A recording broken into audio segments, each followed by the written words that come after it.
Good evening, everybody, and welcome to the October 15th, 2018 Board of Selectmen meeting. I want to welcome everybody who is joining in at home and everybody in the audience here tonight. And before we get started, if we could all rise for our invocation and our Pledge of Allegiance. Lord God, we come before you with great thanks for the blessings you have bestowed on our community and the people that live within the community.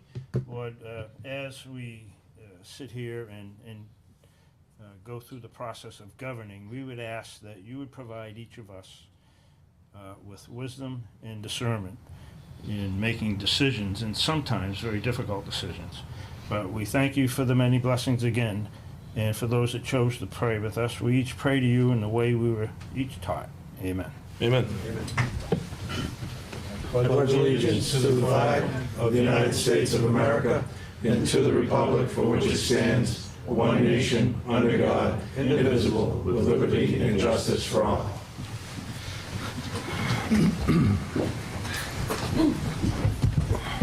So there must be a big issue on the docket tonight. And I hope it's, generally and I hope don't it's get not this mine. much love, so again, I welcome everyone. Huh? That's all Tom's doing. Yeah. Tom, right, everybody? All right. So for everybody in the audience, I know everyone's here primarily for the same purpose. We do have to take care of one piece of business first, so if you can bear with us, and then we'll try to get everybody out as quickly as possible, okay? So first and foremost, we do have a public hearing. The Georgetown Board of Selectmen will hold a public hearing on Monday, October 15, 2018 at 7 o'clock p.m. Town Hall, 3rd floor, meeting room, 1 Library Street, Georgetown, Mass. 01833, to determine the percentages of the tax levy to be borne by each class of property for fiscal year 2019 in accordance with Chapter 797 of the Acts and amendments thereto. Interested taxpayers are encouraged to attend. So you guys came at the right time. I'm sure everybody has an interest in this, right? So I'd like to welcome Tom Ruby, our tax man, right? So Tom, if you could, I'll give you the floor. Thank you, Mr. Chairman.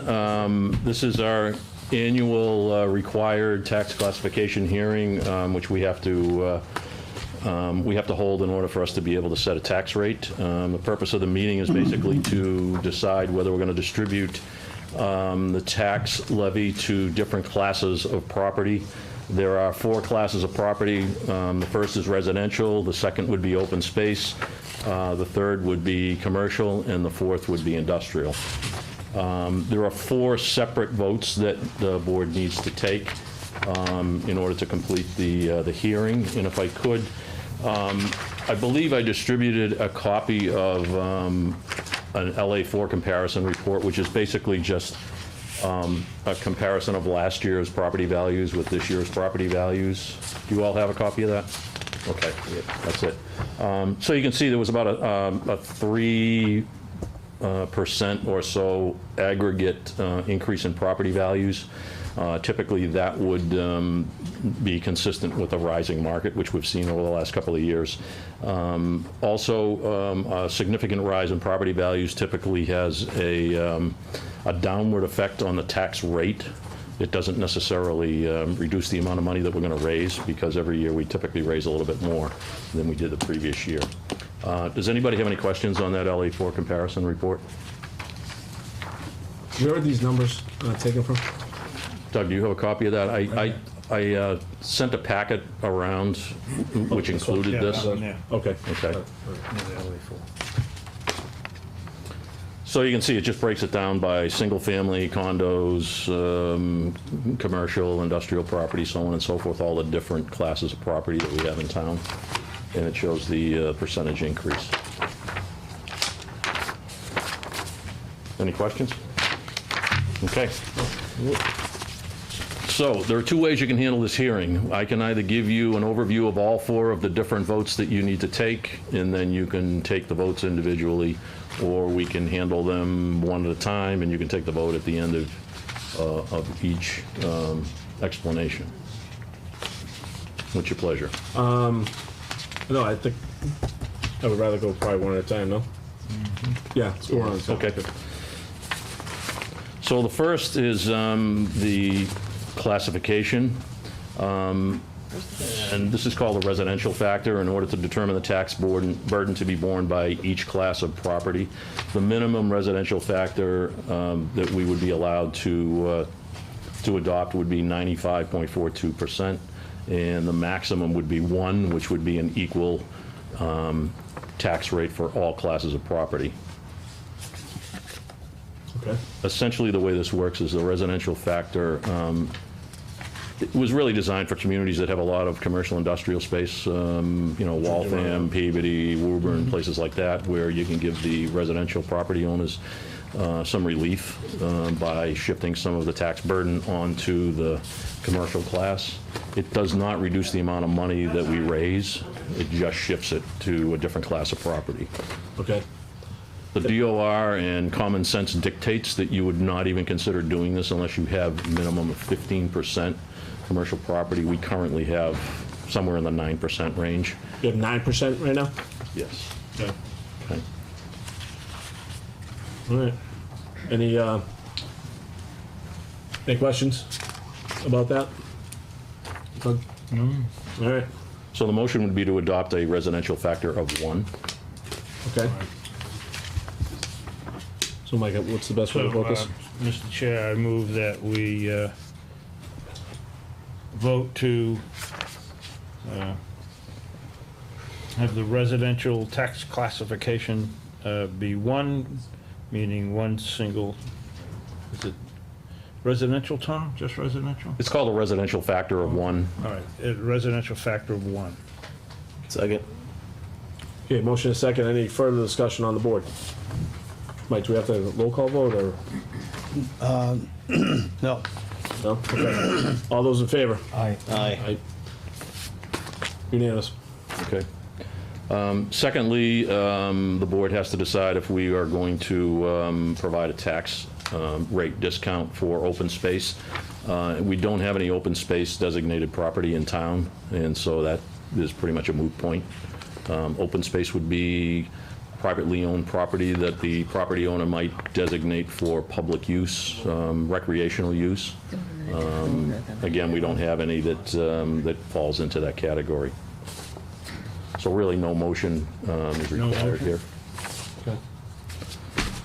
So the third decision for the board tonight is whether to adopt a residential exemption.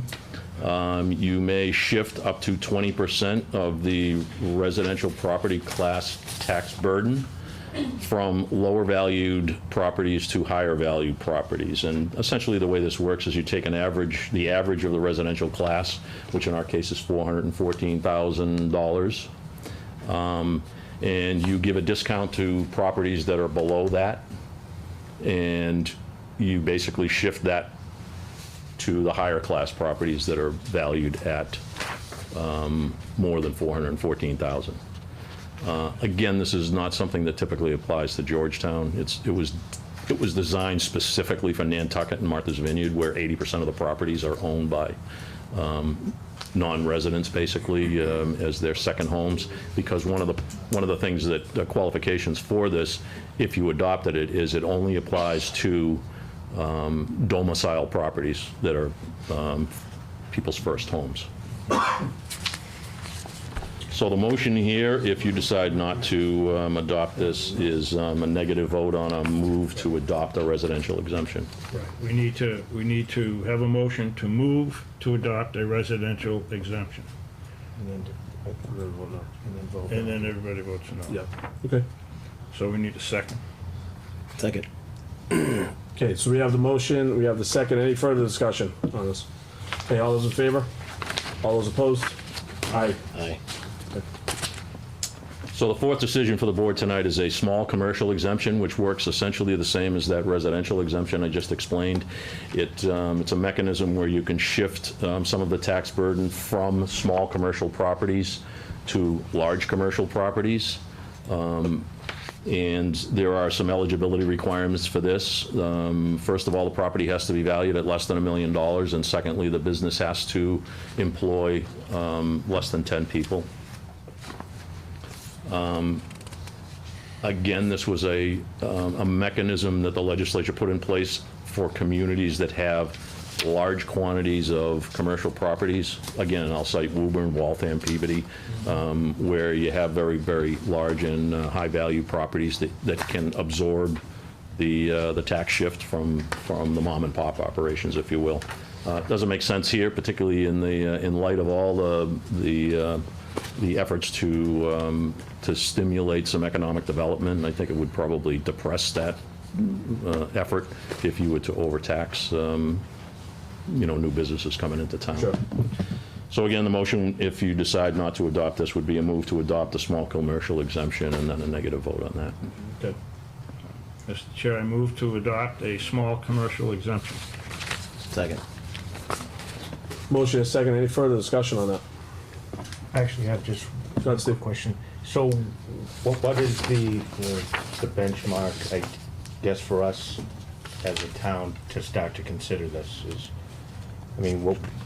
What has to happen? Well, it's really. Is there a percentage? Not really, because it's conditioned upon what the profile of your commercial properties is, how many, Okay. mom and pop types of businesses do you have, Right. and how many high-value commercial, properties do you have in town? Okay. One of the downsides of this is that, even for communities that have adopted it, it doesn't necessarily always help the business owner. It only affects the property owner. So if you have a small business in town that has a lease and leases property, the property owner gets the benefit of this and not the small business. So it has its flaws. Okay. That's all right. That's it. Okay, any further discussion? Okay. All those in favor? All those opposed? Aye. Aye.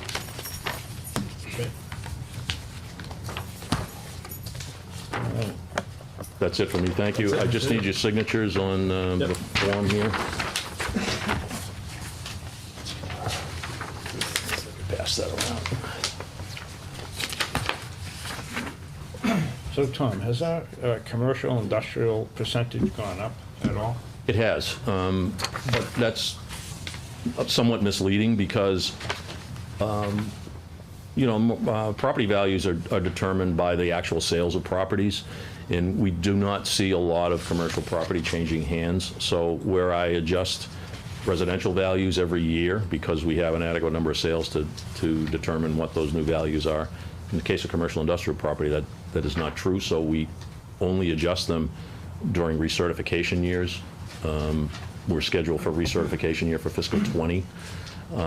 So in the interim, what's happened in a rising residential real estate market is the percentage of residential value rises compared to the commercial industrial, because the commercial industrial stays static where the residential component grows.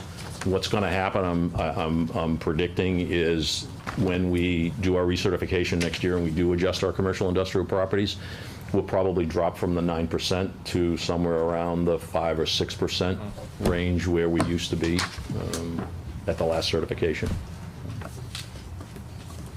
Okay. So, ladies and gentlemen in the audience, as this is a public hearing, we welcome any comments, questions, that you may have, before we close that out. Does anybody have anything that they would like to add? How did the tax rate get determined? This is one of the final steps in the tax rate determination. We actually know, at this point, I'm submitting numbers over the next couple of days that will result in a, if certified, a tax rate of $15.78, which is 10 cents less than what it was last year. But again, typically tax bills are still going to go up. We're still spending more money this year than we did last year. The reason that the rate goes down is because the values have gone up so significantly.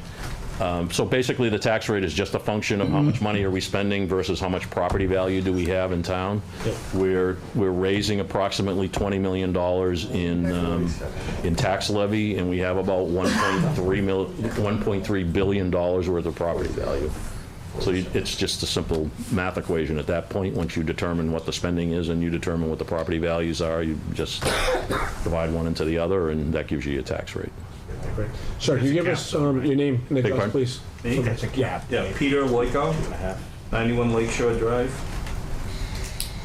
I was going to ask if we had cap each year? Well, the cap is figured out fairly early on in the process. Like, I already can calculate what the cap is going to be, the levy limit for next year, because we're only allowed to increase it by 2.5%. That's what I from one year to the next. Yep. But there are other components of what we ultimately raise. One is we have new construction. Somebody builds a new house or puts an addition on or whatever, that becomes new construction, so that's on top of the 2.5% increase. And then also any debt exclusion or override which is voted. Last year we voted, or for this fiscal year, we voted $108,000 for school resource officer, and we are carrying about $2.1 million worth of debt payments for different projects that the town has approved over time. So those numbers can grow and shrink as well, in addition to the 2.5% increase to the levy limit. Anybody else have a question on the board? Are there any other questions that we have in the audience? No? All right. Thank you so much. We appreciate it. Mike, we just need again, a motion to Motion to close the public hearing. motion and second. All those in favor? Aye. All right. So Thank you, we're gentlemen. have a good night. Thanks, Tom. Thank you. So again, I know most, maybe not even all of you are here to discuss the speed limit on Lake Shore Drive. So the way I see this, folks, is respectfully, I don't know, we got 30 people here. I can't have 30 people come up, sit down. But anybody who does speak, I like name and address for the record, okay? If we could limit it, I don't want any repetitive, points, being made. So hopefully, we have, some different points that we can make. And what I'm going to do is I'm going to hear from different folks on Lake Shore. All right. We also have Chief Cudmore here this evening. So he's going to give us, some perspective and some feedback from the police side. And then we have Peter and Sergeant Rodden here from, oh, there he is. All right, so we do have folks here from the traffic committee as well. Unfortunately, Gary couldn't be here tonight. So if we could, David, you're spearheading this thing. Why don't you come up, take a seat, and anybody else, there are 2 chairs, so if anybody else would like to come up, you can certainly do so. So, And if I could, David, and again, after these folks talk, if there are anybody in the audience, I'll welcome any kind of point that you want to make, as long as it's a little different than what these guys are talking about. Okay. All right, David, if you could introduce yourself for the record, please. David Twiss, I reside at 19 Lakeshore Drive. Ryan Martin, I reside at 22 Lakeshore Drive. Along with us, that we put a packet here together to kind of give you guys an overview. Mark, you want to state your name and address? Yes, my name is Mark Senna, 36 Lakeshore Drive. James Stafford, 13 Lakeshore Drive. So first of all, I'd like to thank all you guys for having us here tonight. I'd like to thank Chief Cudmore and Sergeant Rodden for their continued support. They've done a great job kind of helping us with this issue in the neighborhood, patrolling and whatnot. So I'll start off by obviously addressing the concerns that I think everybody in this room shares in their safety concerns. The Lakeshore Drive, Hamilton, Bradford Loop, Taylor, Mohawk, and Lower Bailey roads are very thickly settled. To that end, many of the homes have turned over in the past 8 years, and there are many younger children and families in the area. There are 10 bus stops, 10, from Lakeshore, Hamilton, all the way down to Lower Bailey. Please keep in mind, this 10 only reflects the 10 that go to Pembroke School, not the high school. So these are our younger children that are getting on the bus in the morning. There are no sidewalks or sufficient areas for bus students, pedestrians, or bicyclists. Mainly, bus students in the morning are standing in the road, waiting for the bus. There are several blind driveways throughout the neighborhood as you turn on Lakeshore, as you turn on Mohawk or Bailey or Bradford Loop. There are many hills up and down Lakeshore, Taylor, Bradford Loop. There is insufficient and/or old signage, and that may have been done by design, I believe, in some respects years ago, but we believe that it's time to amp up the signage because there is a problem. There's a lack of traffic calming devices, and we can get into that later. And the current speed limit of 30, we believe, is far too fast for a neighborhood of ours, especially where it's so thickly settled. I'm going to pass this to Janet. This is kind of a current map that Ryan was kind enough to draw up. It kind of has where the stop signs are now, what signage there is now. And the only other thing that I'd like to read in the record, I also give to Janet, DJ McNulty, whose wife's a teacher at Pembroke, couldn't be here tonight. He had a family outing or an event. He said, "Dear Georgetown Board of Selectmen, hello, my name is Dennis McNulty. I live at 57 Bradford Loop. My wife, Kerry, a longtime Georgetown resident, lifetime Georgetown resident, and I've lived on Bradford Loop for 2 years now. We just had our first child in July. We love our neighborhood.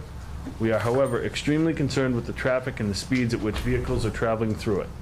We walk our child and 2 dogs almost daily around Bradford Loop, Lakeshore Drive, Taylor Street, and the Bailey Lane area. I feel Lakeshore Drive, Taylor, and Bailey Lane are the biggest concerns. Not only are the speeds in which these vehicles are traveling a major concern, but all of the streets aforementioned have multiple blind spots. Vehicles traveling along these roads cannot see oncoming traffic, residents backing or pulling out of their respective driveways, or pedestrians walking or running. Unfortunately, I have to constantly look over my shoulder watching for cars speeding up behind my family, stepping off the edge of the road onto private property when 2 cars are passing, because one or both refuse to slow down. This happens on a regular basis. I have on multiple occasions had to yell at people speeding by, "Slow down." As they ignore my request, my biggest fear is that something terrible will happen to a child walking from a bus stop, or God forbid, to my family. Careless driving should not be a cause of that. If there's anything we can do to deter that from happening, I think we should. Ideally, for a long-term solution, I think there should be a sidewalk on one side of the street. I do understand the cost and effort that would take, but would sincerely appreciate any consideration for that to happen. We would even welcome it on Bradford Loop. I have been approached by my many walks by a few longtime Georgetown residents on Lakeshore Drive and Taylor that suggested it and would be in full support of such a project. We have a lot of young couples with children in the neighborhood that are invested in our town's future. In the short term, I feel we should be some type of solution to slow vehicles down, whether it be a combination of or performing all of the suggestions lowering the speed limit.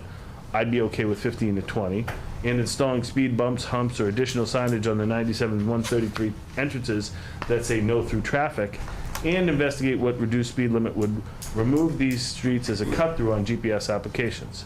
Please know that I would absolutely be willing to help investigate the last option if agreed upon. We are open to any and all options the town will offer. Finally, I would like to thank the Board of Selectmen and the Traffic Committee for taking the time to have this discussion. I would also like to thank the Georgetown Police Department for supporting our cause and their continued diligence. I look forward to finding some kind of resolution so that we can feel safe while walking in our neighborhood. Sincerely thankful, Dennis J. McNulty, 57 Bradford Loop, Georgetown, Mass. And he left his phone number, which I'll leave out of the record. As you can see on the map, we've outlined some of the stop signs. They're currently at the corner of Lakeshore and Bradford Loop. There's one at the end of Taylor, and there's one at the very end of Bailey. There is not one at the end of Mohawk. There's not one at the end of the other side of Beverly Drive, which cars continually come out of. So we can get more into this, and Ryan will outline this for you after. So I think 2 guys have statements, and then we'll move into Ryan's portion, which is the beat for this. Hold on a second. Hey, Peter, where are you? Hey, can you come up here, Pete? Thanks.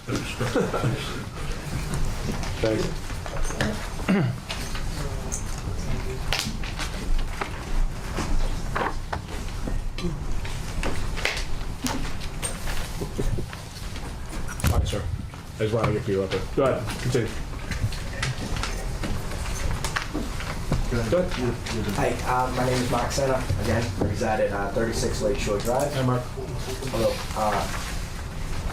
Thank you. I appreciate being here and for the opportunity to voice my concerns on the safety of Lakeshore. Over the past 4 years, I've watched passerbys and residents and sometimes familiar faces traveling what to me appears to be a little too fast. I put several calls into the Georgetown Police Department which have been very helpful. Often being apologetic with my complaint, not wanting to be that guy. Well, I'm starting to not be sorry anymore putting in a complaint. Very concerned and worried. 30 miles per hour I feel is too fast for a side street with no sidewalks, hilly terrain, and old signage. Many neighborhood kids ride their bikes on Lynn Court, including my two small boys, age 10 and 8. I often cringe watching people travel by Lynn Court downhill in a truck or car, driving what looks like 30 to 35 miles per hour. It worries me. It takes one careless second for something to happen, for a kid not to think for a split second. Whether it be a speed limit change, speed bumps, or new signage, I firmly believe that it all starts with respect and courtesy for one another and your neighbor. Whether it be passerbys or residents, slowing down while driving on Lakeshore is going to put a lot of residents at ease and make them feel comfortable about their kids playing outside or walking home from school. I don't think anyone here could be 100% content with hoping that a child doesn't get hit by a car someday. I feel change is needed, and again, I think it all starts with common courtesy for one another and respect. Increased signage, police patrol, and temporary speed bumps are going to get vehicles to slow down. Although speed bumps may be a temporary nuisance to some, it just may save a child's life. I don't have a crystal ball or know what the future holds, but I am just not content with hoping that a child doesn't get hit. I've seen it in other towns, and it is time to prevent speeding on Lakeshore. What is it going to take for change to happen? I appreciate everyone listening. Thank you. Thank you, Mark. Appreciate it. James Stafford. So I lived on Lakeshore Drive for about 3 years now. When my wife and I first found the house, seemed to be on a side road, wasn't busy, between 97 and 133. I grew up in Wakefield on a side street. And after living there for 3 years now, I realized it doesn't seem like a side street, that it feels like cars are speeding unnecessarily. I went down today with my daughter to the end of the road to the watershed to ride bikes, and I was doing 20, and I felt like I was going too fast. I just think it's ridiculous just how fast the cars actually can go down the street. Hopefully, we can make a difference tonight. Thank you. So, I mean, you've just heard, firsthand from a few of us in the neighborhood. I know I'm, very thankful and, that everybody else, shares this with us, and actually, took their time to be with us. So I have here, there was 62 of us that signed a petition. Dave, if you don't mind handing that out. We have it. I crossed that out 3 times since we've been here tonight. I think the new number's up to 67. So, we're not the only ones here who made impact statements and such. Everybody else behind us and everybody else who couldn't make it tonight, is on board. So there's clearly a problem, there's clearly an issue, and that's why we're here asking for your guys' support in the matter. We are asking, first, like some of us have said, the reduction in the speed limit and, per recommendation from the chief, 25 is what we're asking for, in addition to the installation of numerous traffic calming devices. Now, we're not all experts here, we're not all engineers, we just know that there's an issue and there's a problem. So we're bringing it in front of you. We've done some research, we've done our legwork. We have a lot of people in support of resolving this issue. So we've handed out, we put our heads together. There's a few proposals that we have in mind. We've taken into consideration budgeting, timing, labor, and other factors.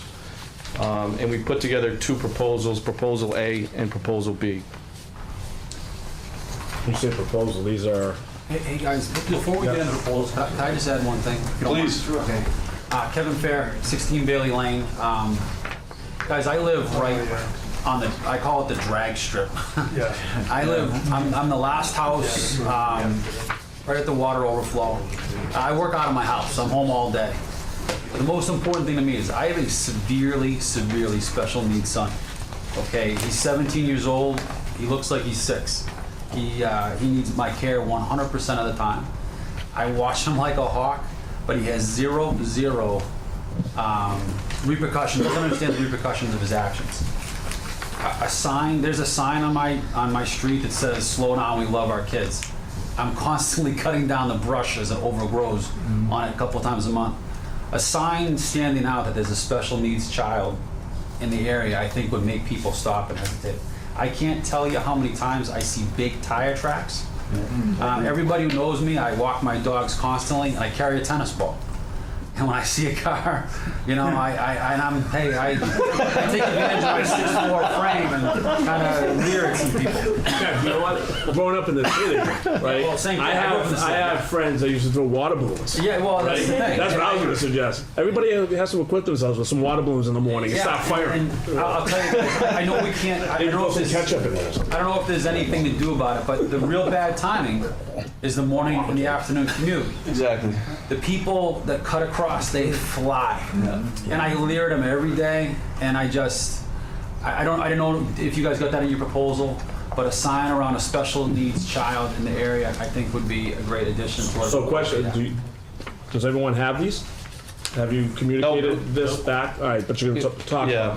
All right. I know the woman right there.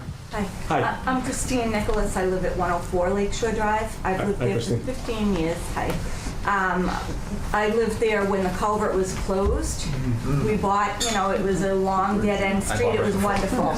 And right after the culvert was opened, we did have a sign on the street that said 25 miles an hour. We lost 2 cats hit by cars within a month after the culvert was open. I have concerns even at 25 miles an hour. People don't do the speed limit. People do a few miles an hour over, knowing that they're still not going to get pulled over, because really they set it at about 10 miles an hour over. I posted a video on our Lakeshore Drive web on the Facebook page. You guys have been I invited. traveled down our neighborhood and back again at 25 miles an hour. So you can just see what that looks like if you wanted to go to that. I think 25 is even too fast. I think that diverting cars away from our neighborhood is the way to go, to do a no throughway or no throughway emergency vehicles only. I know that was one of the concerns when they had the bar across the culvert. It was, they were concerned about emergency vehicles. Allow the emergency vehicles, but put no throughway otherwise. Okay. Sorry, I know you had a question. Michael Gentili, 57 Lakeshore Drive. Hi, Michael. I was on the same point of her. All you need are 2 Jersey barriers, and it would solve the problem, like it was before. They wouldn't be able to go through it, and that would be it. It would solve, you don't need signs, and it's a lot cheaper. A couple of Jersey barriers. Yeah. They moved them. We'll take that. Exactly. So question for you is are we talking the issue, because I heard from a few folks that it was, a lot of it is a cut through for people in the morning, where traffic is happening. Are we just talking about the morning, or is this an all-day? It's an all-day joke, but that's when it's heightened. That's when it's out. Like Morning and afternoon. Yeah, rush hour. Rush hour is a heightened. I welcome anyone in this room, your fellow members, I welcome. Sergeant Rodden's been on dispatch and detail and watch people go right through that sign, and I'm standing at the corner of a street where there's no sidewalk. It's an intersection, waiting for a bus. Why that's a bus stop, I've argued that point till I'm blue in the face, got nowhere. But we're standing in the street with 6- and 8-year-old and 10-year-old kids, and these cars don't even stop. They go right through, and he's waiting for them. Blue lights, pulled over, ticket. And you know what? The next morning or the next Friday, he's not there. They do the same thing again. It's not a matter of signage, like Mark said. It's a matter of respect, and it is people in our own neighborhood too that aren't here tonight that are just as delinquent as everyone else. But there is a lot of New Hampshire plates on a Friday morning. If you stand there and watch them, I've counted as many as 12 to 15 in just a short period of time I'm waiting for the bus with my kids. And I've talked to you about this, and I told you, I'm not willing to put a price in my kid's head, nor anybody else's, so something's got to give. Yep. Any other questions, comments? Ma'am? Hi, Lauren McDonald, 6 Bailey Lane. Hi, Lauren. I just wanted to say I was involved a lot in this 8 or 10 years ago when the culvert was closed, and the idea of putting barriers up is I kind of chuckle because we spent a lot of money to fix the culvert when we all fought to not have the culvert fixed. So I don't see them just blocking it off now that that's been done. But I just wanted to add that there's definitely a lot of locals that are also speeding, because I know the cars and the trucks and the people. And especially down near the water department path. They kind of speed up there because there's a little strip with no houses, except there's kids and dogs and walkers coming out of that path. And there's times walking on Lower Bailey around the corner, I've considered, like, if this car doesn't move, I'm gonna have to dive into the brush with my dogs. That's how dangerous it is to walk around that corner.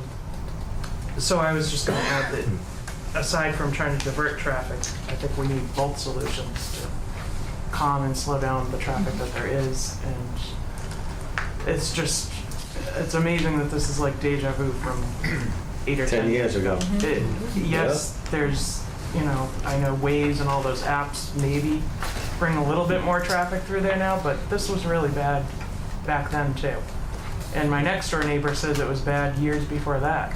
And he used to put rocks out in the road to slow cars down when his kids were little. So this has been an ongoing dangerous situation for quite some time. Ma'am, the corner. Hi, my name is Randy Lavina. I live at 114 Lake Shore. I walk every morning up to Dunkin' Donuts and back. I walk in the evening to Dunkin' Donuts and back. I think most people would see me walking around with my red headphones on. The cars park in such a way on both sides because it's such a narrow road that when you get the big dump trucks that go through or the big commercial vans that go through at the speeds that they go through throughout the day, it's dangerous as an adult to walk up and down those roads. It's dangerous for the kids that gotta walk to the bus to catch Whittier Tech. It's not just little kids that I'm concerned about. I'm a grown adult. I look, I find people coming around the corner. There's a big tree, they can't see you, so I have to walk opposite of traffic to make sure that I'm not gonna get hit or come up from behind. It's an all-day problem, and there's lots of variables, and I just wanted to put that from an adult perspective, because I don't have small children. My children are grown, but I mean, I'm walking that path as well, and when you bring in the ice and the snow and the weather, that makes it even more dangerous, and it's even scarier on all capacities. So I just wanted to bring that perspective to the table as well. Thank you. We're going to take one more comment. I'm Pete Loico, 91 Lakeshore Drive. I just moved in May. I'm right at the beach, and I know the officers there almost every morning. And where the beach is, there are 2 hills. And when I back out of my driveway, coming from either end, they're coming flying over those hills.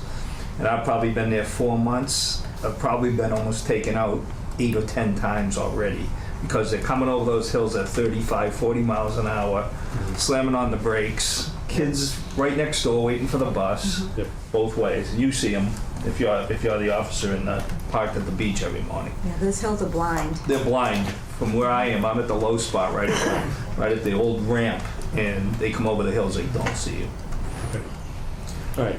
Well, thank you for all the feedback, ladies and gentlemen. So what I want to do is, I have 2 proposals or suggestions, whatever you want to, call them, for the audience, for your audience. Why don't you, kind of talk about both of these, and then, Jen, we're going to finish with these, right? And then we're going to invite, Chief Cudmore to come up and talk. Okay? Yeah, I can explain that. A couple of people have mentioned, back when the culvert, wasn't fixed yet. There's, research that we've done that looks like it was back in 2010. There was a MVPC, the Merrimack Valley Planning Committee, was to perform a traffic study. From the research that we've found, we're not too sure if that study actually ever happened. So I would like to know if anybody here has some more information on that and the results of that study. Again, we're ordinary people bringing up a very serious issue. So the proposals that we put together, Proposal A and Proposal B, I'll talk through it briefly and educate everyone on that. But again, we're not experts in this. We know that there's an issue, and we're bringing it to your attention to let our voices be heard and ask for your guys' support in attention and advice on what next steps to take. Jersey barriers would be perfect. Some things that, obviously the chief had a recommendation of the speed limit, 25, so that's in, proposal B. Proposal A, I'll talk about first though briefly. So proposal A, on both ends of Lakeshore Drive, well, Lakeshore and Bailey on the entrance, we're considering that the cut-through of New Hampshire plates. We would ask for signage of not a throughway with fine. Again, in this proposal, you will see 2 hash marks. Those are speed bumps or rumble strips. We've taken into consideration budgeting, timing, labor, and I know from the traffic study, I know from the excerpt in 2010, when the culvert was fixed, it was talking about installation of speed bumps, but the hindrance of emergency vehicles and especially plows. So we would ask you in consideration of taking out permanent speed bumps that are poured and ask for removable ones. So at least we have something for some time of the year. So you'll see those dash marks throughout there. In the proposal A, there's 1, 2, 3, 4, 5. We would also ask for the repainting of lines. We would ask for additional signage. Drive like your kids, live here. We would also like to parlay into any other additional signage. Handicapped child, lives in this residence, please drive slow. We would ask for a blinking speed limit sign. I know everybody's passed them, and right when you see that, you get the old verbiage and you slow down. It tells you what the speed limit is, and you're caught. And reshaping of the road pattern. When you enter from Lakeshore and you go over that hump, there's a blind driveway. We would ask, maybe bumping that out and making it more of a harder right turn. So more of a 90-degree turn instead of a gradual coming over the hill. I myself, when I walk my 10-month-old daughter and our dog, I walk opposite traffic like she just mentioned. I'm not going to put my daughter's life at risk. So if we were to do that, we think that would help. And then Jersey barriers over Bailey Bridge. If you prevent it from being a throughway, it's not going to be a throughway. No one's going to drive through a concrete barrier. So I guess that's our Christmas wish list, right? Anything else we want to throw in there, please do. However, we want to ask for a little bit and grow on that. We're not going to ask for the whole kit and caboodle right now, but what we would ask for is we would ask for speed limit to be reduced to 25 throughout. We would ask for that same additional signage.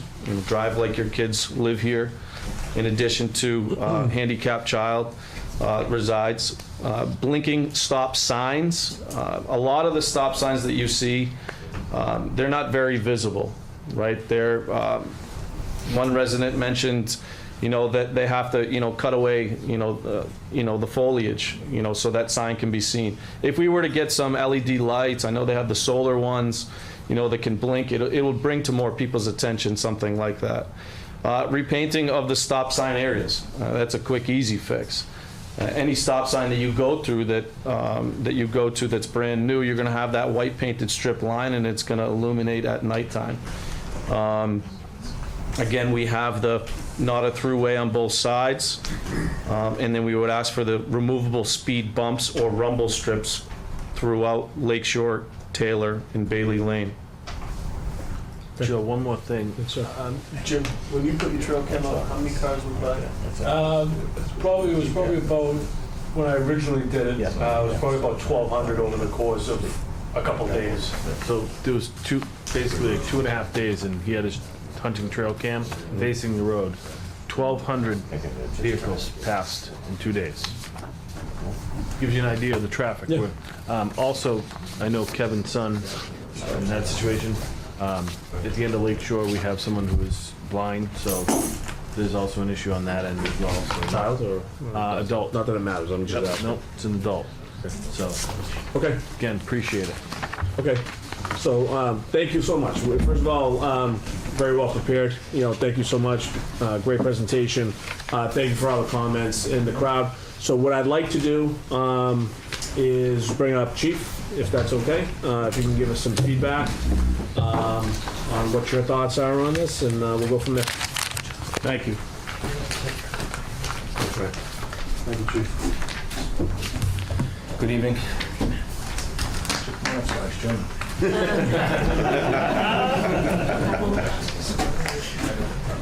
Good evening. Thank you for inviting me to the meeting. As we all know, these particular issues in our community are probably first and foremost the biggest thing that we deal with. And I've taken some time to specifically look at Lakeshore Drive, and it's a bit of a lengthy presentation, but I think we should do it only because by discussing this, ultimately, we're probably going to have to discuss it again. So I think my presence here is more process, because clearly I'm in favor of slowing the speed limits down everywhere and any time that we can do it, based on our traffic congestion, based on the statistics of our community.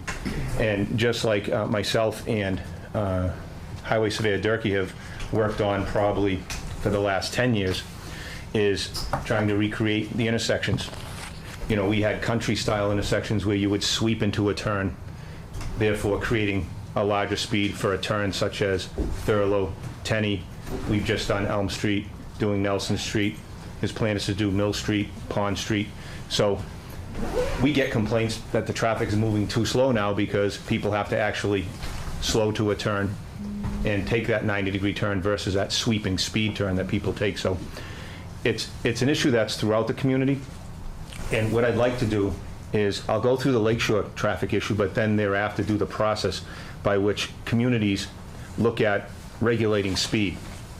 And it's changed in the last year and a half, and specifically prior to that, Lakeshore was on our list of concerns where we actually did file legislation to lower the speed limit. And I do have the traffic study for the 10-year that someone had brought up. I do have that data for them. So to give a history of the Lakeshore Drive area for the folks who are not familiar with it, I personally grew up on Hamilton Terrace, so I'm a Lakeshore Drive guy myself, so I do have a little perspective moving to the community back in 1968.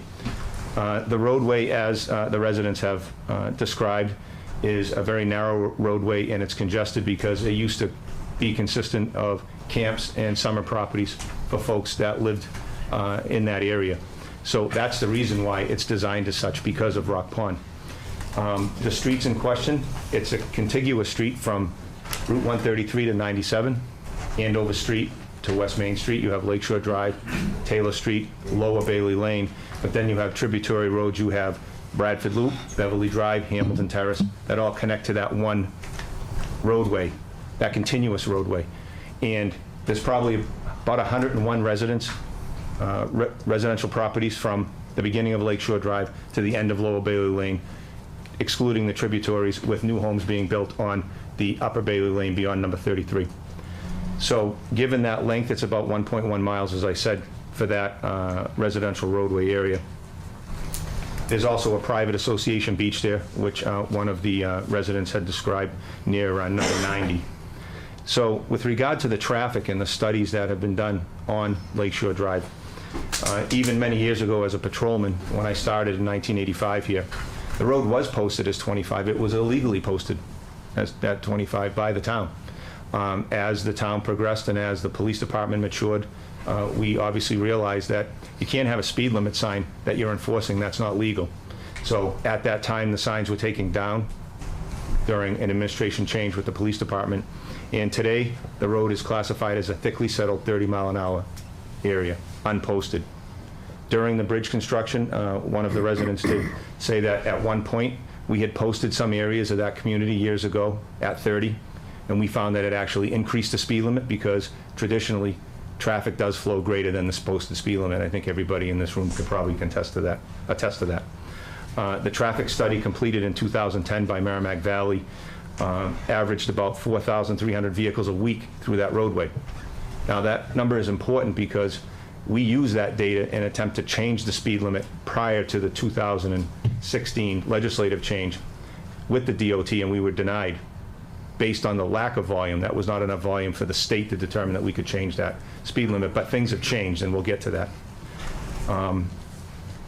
We have tried several approaches. I mean, we have placed signage. I do concur with the residents that we could do more, working with the highway surveyor.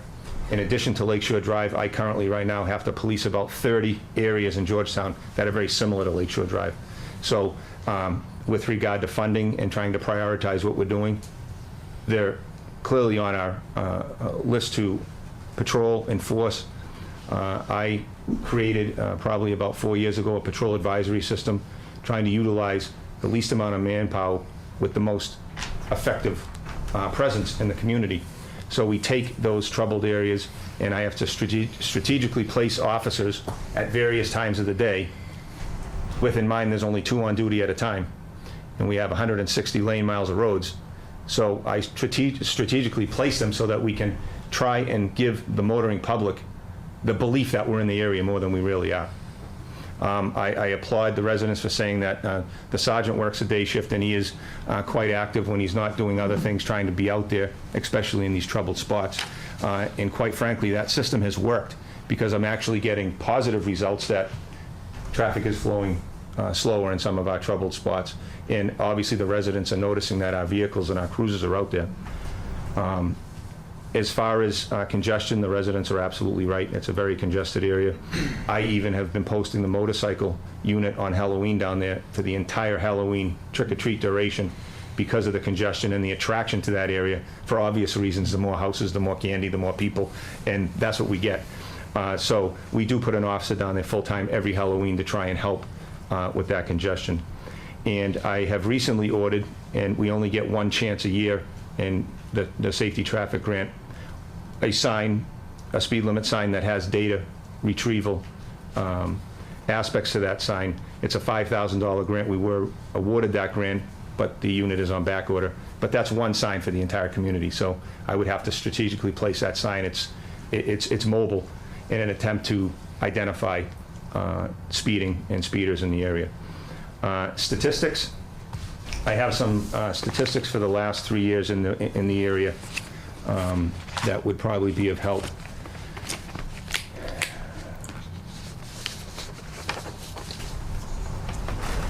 In the last 3 years, there have been 7 reported motor vehicle crashes in that area.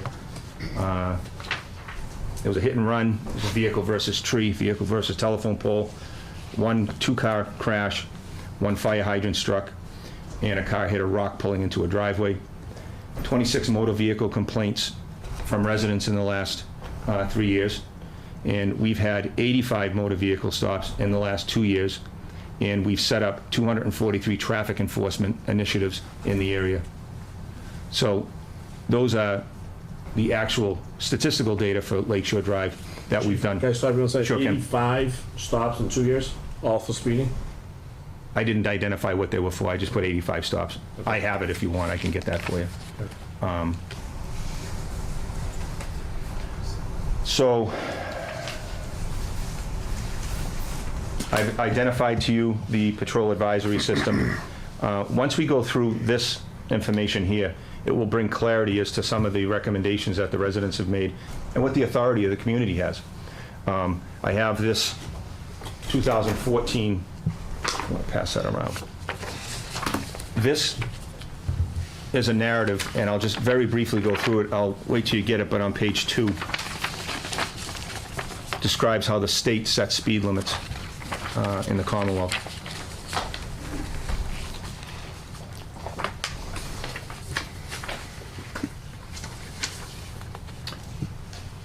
If you reference page 2, there's a matrix concerning how the Commonwealth sets speed limits.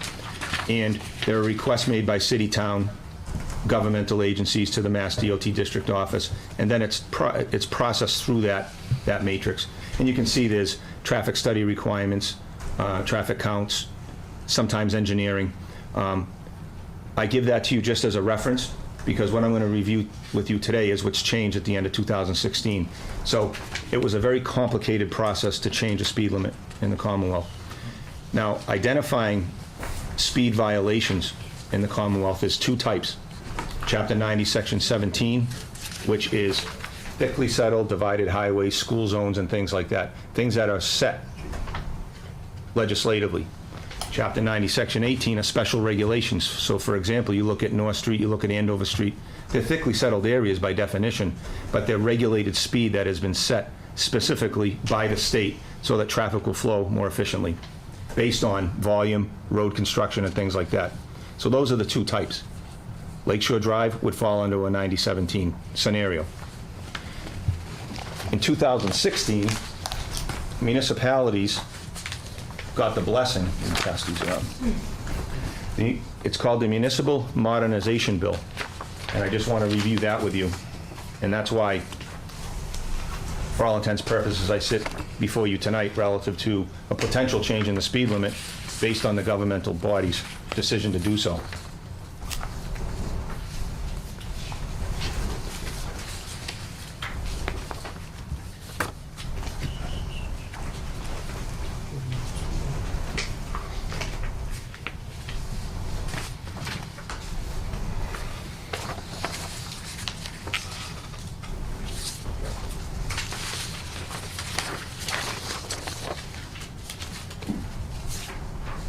Okay, so you got one, Pete? That's good. Yes, Pete. I give him that one, thanks.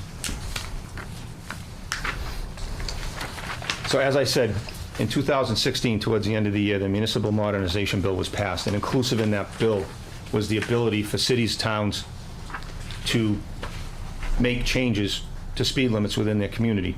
And they're very specific, but they do give the body the authority to do so. If you look at page 2, it says Section 17C was added, and it says that in the interest of public safety and without further authority, establish a speed limit of 25 miles per hour on any roadway inside a thickly settled or business district in the city or town on any way that is not a state highway. So that basically, with the exclusion of our state highways and anything that's not already specially regulated, i.e. you see Andover Street, Central Street, the school zones, the business district, the city or town shall notify the DPW, the Mass DOT if in fact they decide to do that.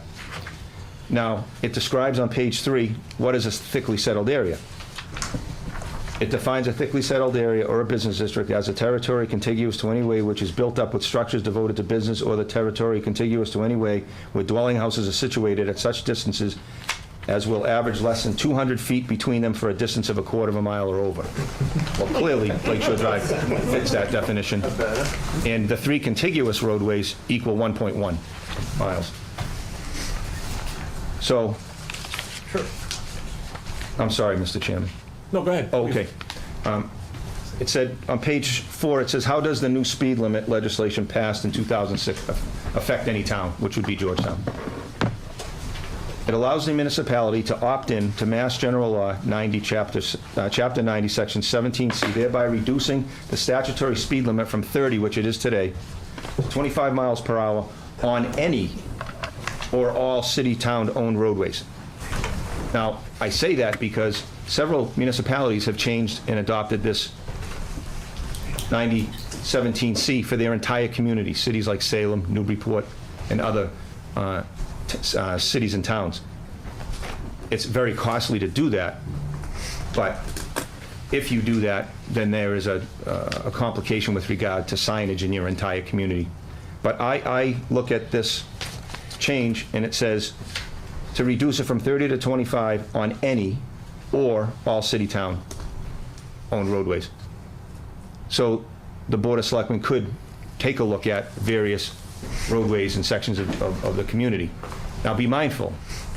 I said you have 30 other neighborhoods out there who are having the same problem, so you just got to be aware of that, because I do field those complaints. So that's why I thought this venue would be a good venue to describe how this is going to happen. Chief, are those different areas, similar in population size, structure of streets? Some of them, but I would probably submit that the residents who have young children and who live in congested neighborhoods would bring the same concerns that our friends here did tonight. Every neighborhood is different. Every roadway is configured differently, and every neighborhood has its own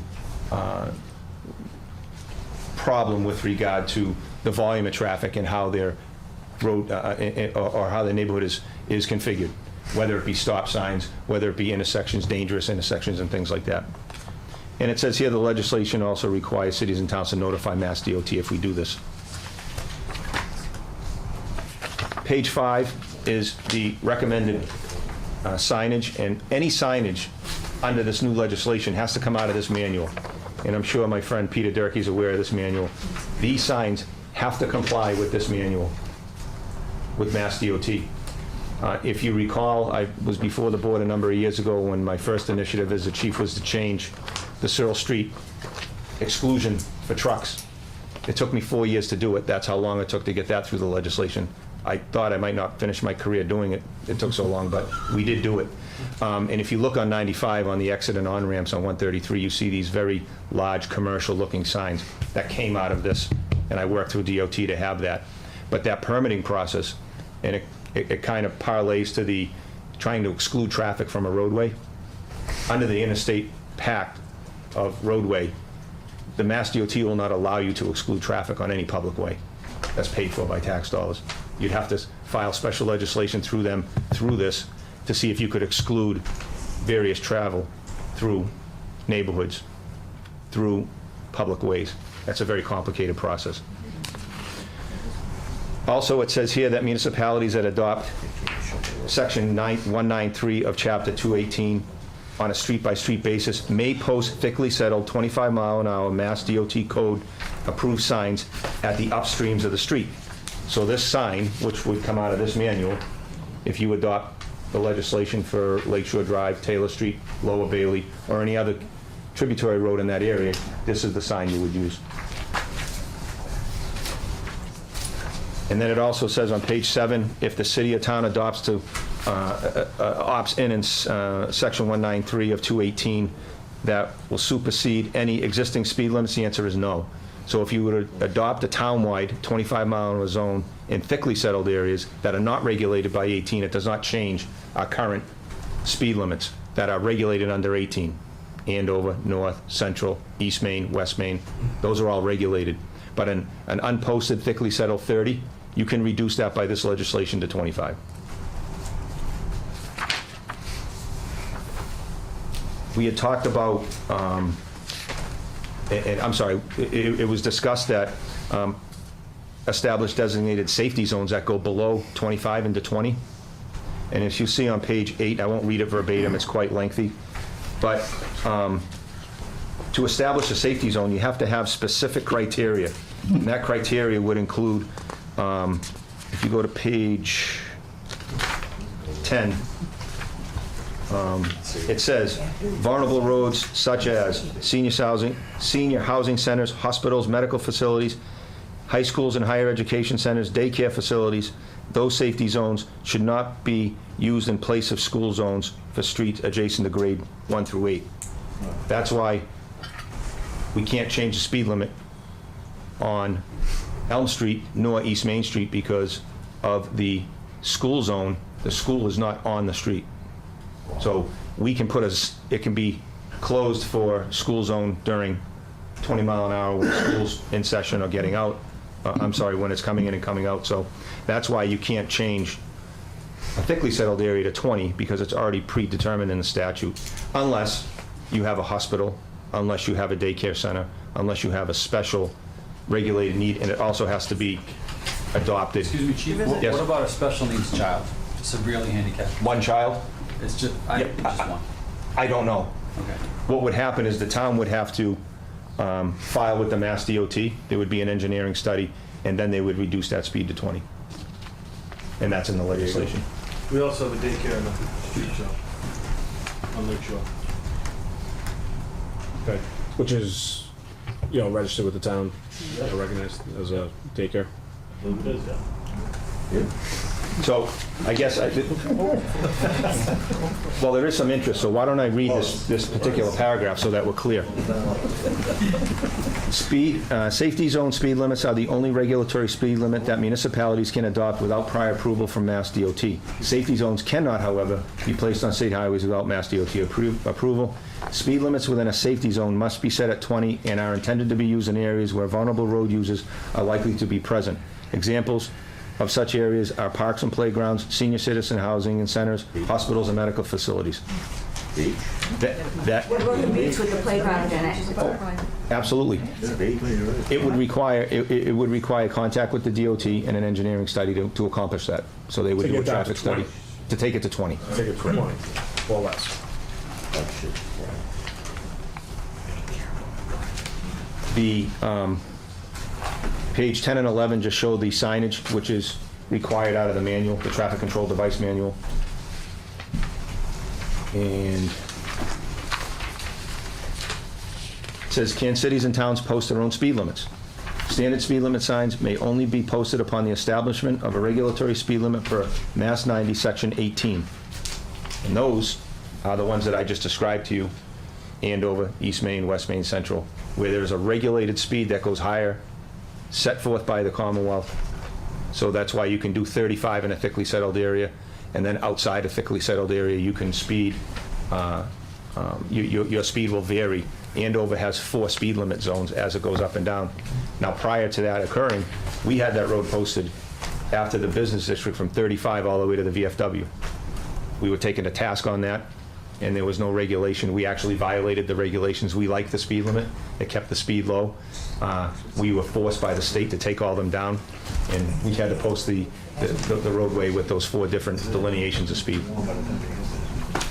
So I guess the decisions of the board have to be with regard to Section 193 and adopting the municipal modernization bill changes within Chapter 90, Section 17 and 18 would be at the pleasure of this board. Without any additional feedback from the state. We can do it on this level. Right. And But you would- only to 25. Only to 25. However, you have to notify the DOT. This board would notify the DOT of said change, and then commensurate with the change in the regulation and the length of the road, you have to be sure that this signage is appropriate, or they won't sign off on it. So those signs, if you look at those signs, I would defer to the highway surveyor as to what they cost. We'd have to post both at the end and the beginning of the speed zone, and then throughout the roadways. Yep. Another question. Go ahead, Doug. So Chief, is this the, we are a 25-mile-an-hour community program? It is, Okay. in short. I said it a very long-winded way, but Right. yes, sir. Okay, so that would make, other than the main roads that you've talked about, But, right, everything else would be 25, but then you'd have to put some... you have to be sure that if you adopt this regulation, that every roadway that is a thickly settled area, unposted 30, has to have the signage to notify the motoring public so that it can be enforced. So to be clear, for the board, not only are we voting for Lakeshore, we would actually be voting for every street that is like. Not necessarily, and that's why I refer to, if you go to page 4,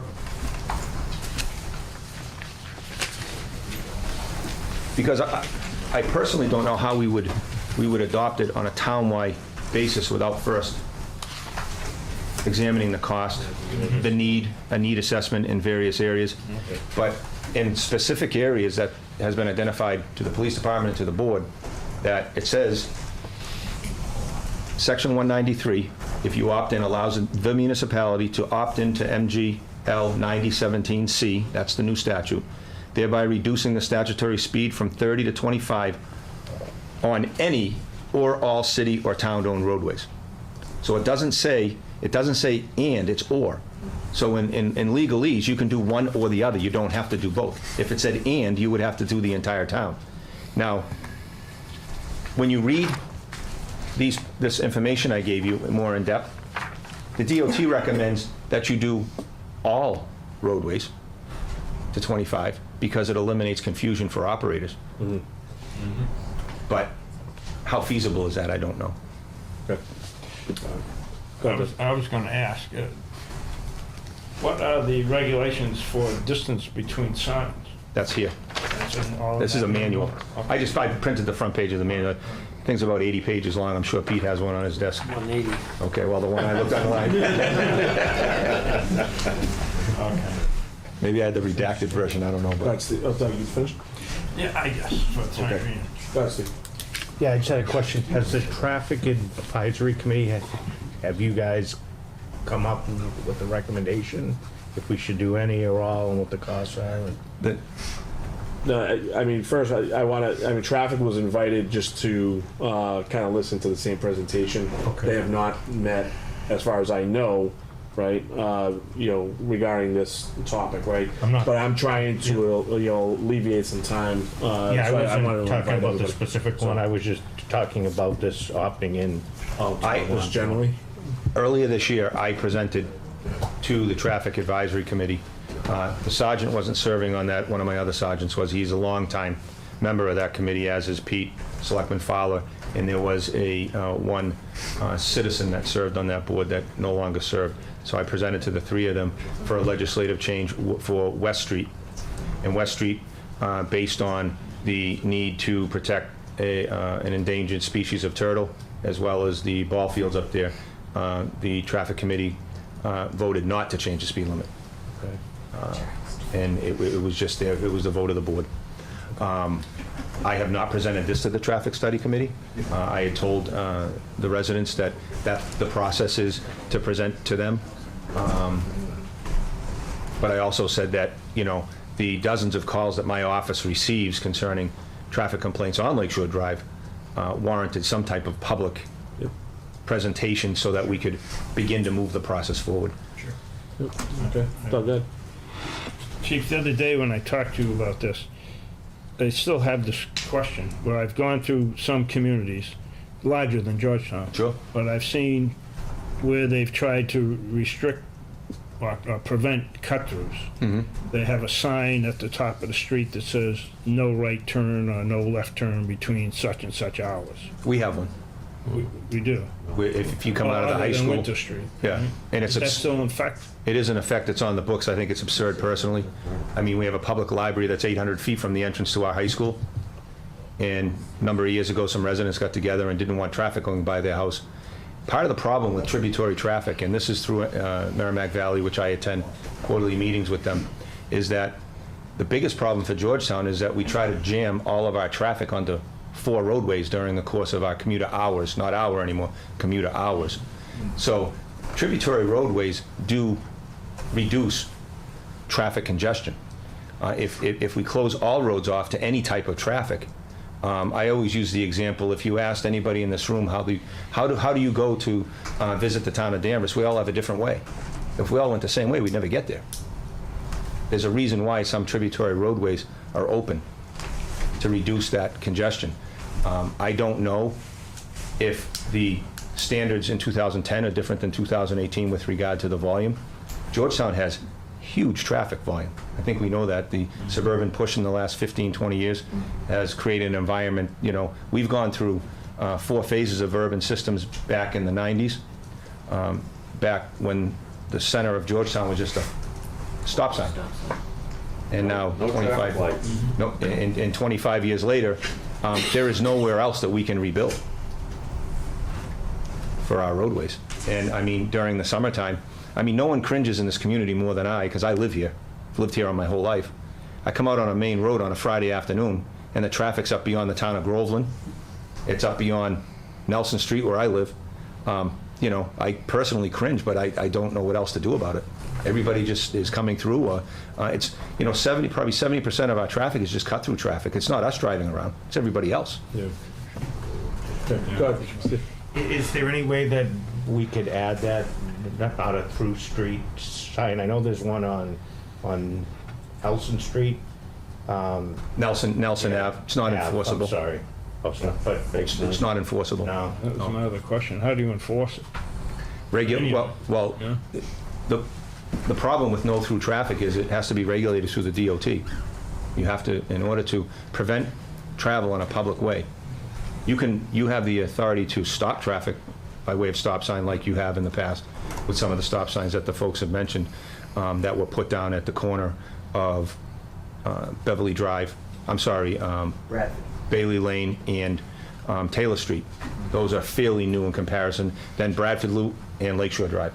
It could be Those are new and adopted locally. It could be a deterrent, especially if we're hearing that there's a lot of people with New Hampshire plates. The only problem with signage is that's not truthful, and I think we experienced with the ALP this year, is you put up a sign that's not enforceable, then what is it? It's noise. You know, it's just, it doesn't, it's not effective, and it puts police officers in a very, very difficult position in the event something has to be enforced. I mean, we had signage at the ALP this year. I had taken down last year, that said local residents only. Well, it wasn't true. And it didn't deter anybody from coming, because you know why? Eventually, people become sign blind. That sign doesn't mean anything. So if you want to have the teeth of enforcement with a sign, you have to be sure that you have the legislative authority to enforce it and to effect enforcement, whether it be by fine or other action. Selectman Durden, anything?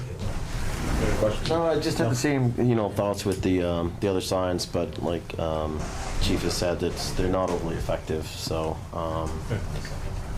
I mean, when I took over, it's going to be 6 years, and then when the former chief from 10 years took over, any sign that was not lawful or was not appropriate was taken down. It was easy in the day to put up a speed limit sign. Yeah, we'll put a 30 up there, we'll slow them down. That was out through the entire community. We took down dozens and dozens of signs because it's not lawful. We're not going to participate in unlawful behavior, and it's just not appropriate. If we want to do this right, then we do it right. We do it effectively and efficiently so that we as the police can enforce it. Now, I'd like to, because you read that one area about safe zones. And when the last time I drove through purposefully to go from Lower Bailey out to Andover Street, I varied my speed, and I was more comfortable between 15 and 20 than I was 25. Well, 35. We would love 15 to 20, but well, no, I mean even 20 was okay. Well, I think if You can't hear. But well, I mean, there could be some. Here you can. There could be some instances in that stretch where that 20-mile-an-hour safe zone would fit, right? And you would file with the DOT and have to submit the appropriate engineering and traffic studies to have them confirm and agree that that could be a safe zone. Putting that aside, the board, according to this, has the authority to go to 25 so long as we do this. We do it right. The 25. I don't know the cost. I would have to leave that up to Peter to determine how much it would cost. Could you to put those Yeah, can we see that picture? Could you show Which one would you on like? that picture? The sign? The sign picture. Brian, go ahead. Can I ask if there's any other recommendations for any sort of traffic calming devices, removable speed humps, rumble strips, that would be, recommended in addition to the reduction in the speed limit? Well, I know from past experiences relative to speed bumps, whether they're permanent or removable, we did put 2 on Pentucket Ave, which is the entrance and egress to the ALP, the American Legion Park. But that road is gravel. We were able to manipulate the road. Have they been effective? Tough to say. For a roadway such as yours, if they were going to put removable or some type of permanent calming device, we'd have to be sure that we have the necessary resources to remove them for snow removal. We'd have to be sure that they're, placed strategically so that they're not removed from the roadway. The school department put speed bumps on the Pembroke School driveway, and everybody read on Facebook how pleased everybody was with those. So, there's 2 sides to every coin, and we as public safety get both sides of that. So I think we'd have to determine if that would be effective. I do agree with some of the new modern traffic calming devices that are out there. They're grinding roadways in New Hampshire, so when you're coming to a stop sign, the road rumbles, but you need a certain amount of distance in order to accomplish that, as well as speed. Otherwise the rumbling doesn't take effect to the vehicle when you come to a stop sign. So I think that though with some of the devices that are out there, we did the crosswalk device, thanks to Peter down by Pembroke Ave on East Main Street. It was $6,000. The sign that I just ordered through the grant, I got $5,000 for that. My personal opinion would be we need 10 of those immediately to help all of our residents. The sign you just ordered, or the? Yeah, the sign I just ordered. Okay. Yeah, if we were going to, make a commitment to doing some of that, that roadway needs more than one. Yeah. It's 1.1 miles long, Taylor Lake Shore, you're welcome, Lake Shore Drive in Lower Bailey. The sign for our friend with the handicapped child, do you have any of those in stock today? I was gonna talk to him before the meeting ended and find out. I mean, we can take care of that. I mean, Pete has a rack of signs, and we can certainly order a sign for that one special circumstance. That's not a difficult request whatsoever. We need two, right? One for each side? Yeah. Yeah. So, but to answer the question is, I think we have to determine what we want to do with that roadway. Do we want to take the step and lower the speed limit so that we're not, putting good money after bad if our initiative is not without a definitive goal and plan to post that accordingly. Additional stop signs, paint, all of those things. I mean, clearly, those are easy fixes for us. But I say easy fix, he's the one who has to do it, so. Yeah. All right. So for the members of the traffic committee here this evening, feedback, from you guys, at least right now. For everybody, we are missing Gary Fowler, both as a selectman and on the traffic committee, but we do have two members. So I'd like to get some feedback as to what your thoughts are. I think we need to look into how to change the bylaws in town, so if it was no right turn between these certain hours or residents only sign that you put on there so people aren't cutting through, that would be one thing I would think about doing. And I think to follow up on that with Peter, is any bylaw change that we make that would go before town meeting, Mike Farrell would know this, it goes before the Attorney General's office to ensure that it's lawful and legal. So, I mean, town warrants are reviewed in that regard, so if there's something that's changed that requires a bylaw change, it's forwarded to Mike's office and he deals with town council in the Attorney General's office to make sure that whatever we put forth for a bylaw change or legislative change for our community, that it's legal. Unfortunately, the AG's office reviews it after town meeting. Makes a lot of sense. Makes sense, yeah. Well, I can tell you. We do have legal counsel review it for legality, but the final say, if we have a town meeting in May, they don't tell us if it's legal until August. Okay. That's how the Commonwealth works, we know that. I could tell you an hour's worth of stories about how they put things forth for legislation and then enforcement, and then we don't even have any regulation to determine how we're going to do it, so that's not a surprise. Any other feedback? So, I think starting off lowering that speed limit to 25. What's that? Starting that, lowering the speed limit to 25 is a good start. Yep. I think maybe looking at teeing off that intersection at Lake Shore, that stop sign right at Hamilton. That corner, just encourage people to glance and step on it. And it's like shooting fish in a barrel down there in the morning when you go down there. That's a nice analogy, Sergeant. Yeah. It's pretty easy. You almost have to slow down on how many, I know it's too many to stop, so that would slow it down. So my understanding that you're both in favor as a committee, with two of you here, which is a majority, and a quorum, that you are in favor of lowering that speed limit.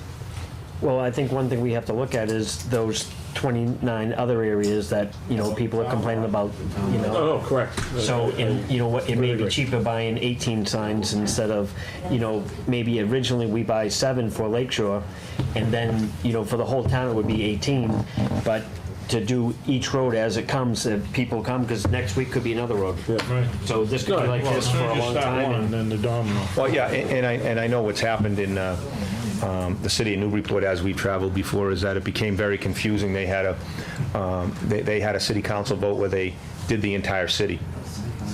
And they did every road except Special Regulation 9018 reduced to 25. However, the signage isn't appropriate for the enforcement, so, and even speaking with the city marshal, I talked to him this morning on some other issues, and it's very difficult. You have to ensure that the signage is out so that you can enforce, otherwise it's for naught. So you just want to make sure. Adopting townwide requires a study. Adopting Lakeshore Drive requires what these folks have put before you tonight. Yeah. So, Peter, what is the cost for to change the signage out? It's $175 a sign, so we'd have to find out how many signs we need out there. What would happen is if you take that road and you look at the tributaries from, let's just use Lakeshore Drive, because it ends at Beverly Drive, the circle, the half circle for Beverly Drive, and then Taylor Street begins. So you would take Lakeshore Drive unto itself because you have entry and egress onto Lakeshore Drive, so you have to notify the motoring public of that. So that's where your signage completion would be. Then you take Taylor Street and then you take Lakeshore, Lower Bailey Lane. So that'd be at least 6 signs right there. Well, the thing is, depending on the length. So 6 signs just for this road, okay. Those 3 roads, but at least 6, it could be more. I mean, in a company like Lidell, I mean, is that how you pronounce it, Pete, Lidell? We would put forth a project to ensure that, the signs are installed, erected with a post. And then we want to make sure we put the signs conducive with the neighborhood. These houses are very close together. A lot of folks have to park in the roadway. We have to be sure we're able to put the sign somewhere, whether it be on a utility pole, which is not encouraged at times. They like to see signs stand alone. So it would take some study and some review of the area to make sure that it's put in the appropriate area, in the most effective areas. Okay, Steve, I know you had a comment. Yeah, if I could make a recommendation, maybe the traffic committee can go back with all this information that we heard tonight, kind of put proposals together and technically, what we need to do and what the costs are associated with them. And then recommendations on how we should move ahead, I think would be my recommendation to do. And I mean, I'm in favor of this. I'm just, like everyone here, I'm not an expert at all this stuff, so I don't know what the logistics are and what the requirements with the state and how the process works. So I think it'd be helpful. I mean, if you guys, I don't want to put a whole lot of work on you, but if you could come back and say, here's what we propose and here's the options that you have, that would just be my recommendation. Yeah, no, I would agree with you. If we had a plan with each of these proposals, with costs associated with them, and honestly, just kind of thinking through what it would look like if we did reduce it to 25 for the whole town versus just those streets. Like Peter said, there's a cost savings there in terms of we buy the signs up front together in bulk. I'm definitely in favor of doing something here, obviously, but I think we just need to think it through. The traffic in the town it's just grown with all the growth of the entire area. When you get, I think it was when Mello did his traffic study, it was 140,000 vehicles a week up and down East and West Main Street. Mm-hmm. And I've seen, because I've left where I live and purposefully turned right to go to Groveland in the morning to see how far back it goes. And many times it's past the Bagnell School, which is 2 miles from Spofford Ave, all right? And that's at, 7 o'clock, 8 o'clock in the morning. East Main Street backs up to 95 in the summer. Yeah, and then I've seen it the other way, like you said, down to 95 when I commute home. So what happens is that there's even more traffic that goes up to the Byfield entrance now and comes down North Street. So there's more traffic on North Street. I mean, I use all the cut-throughs and everything everybody uses.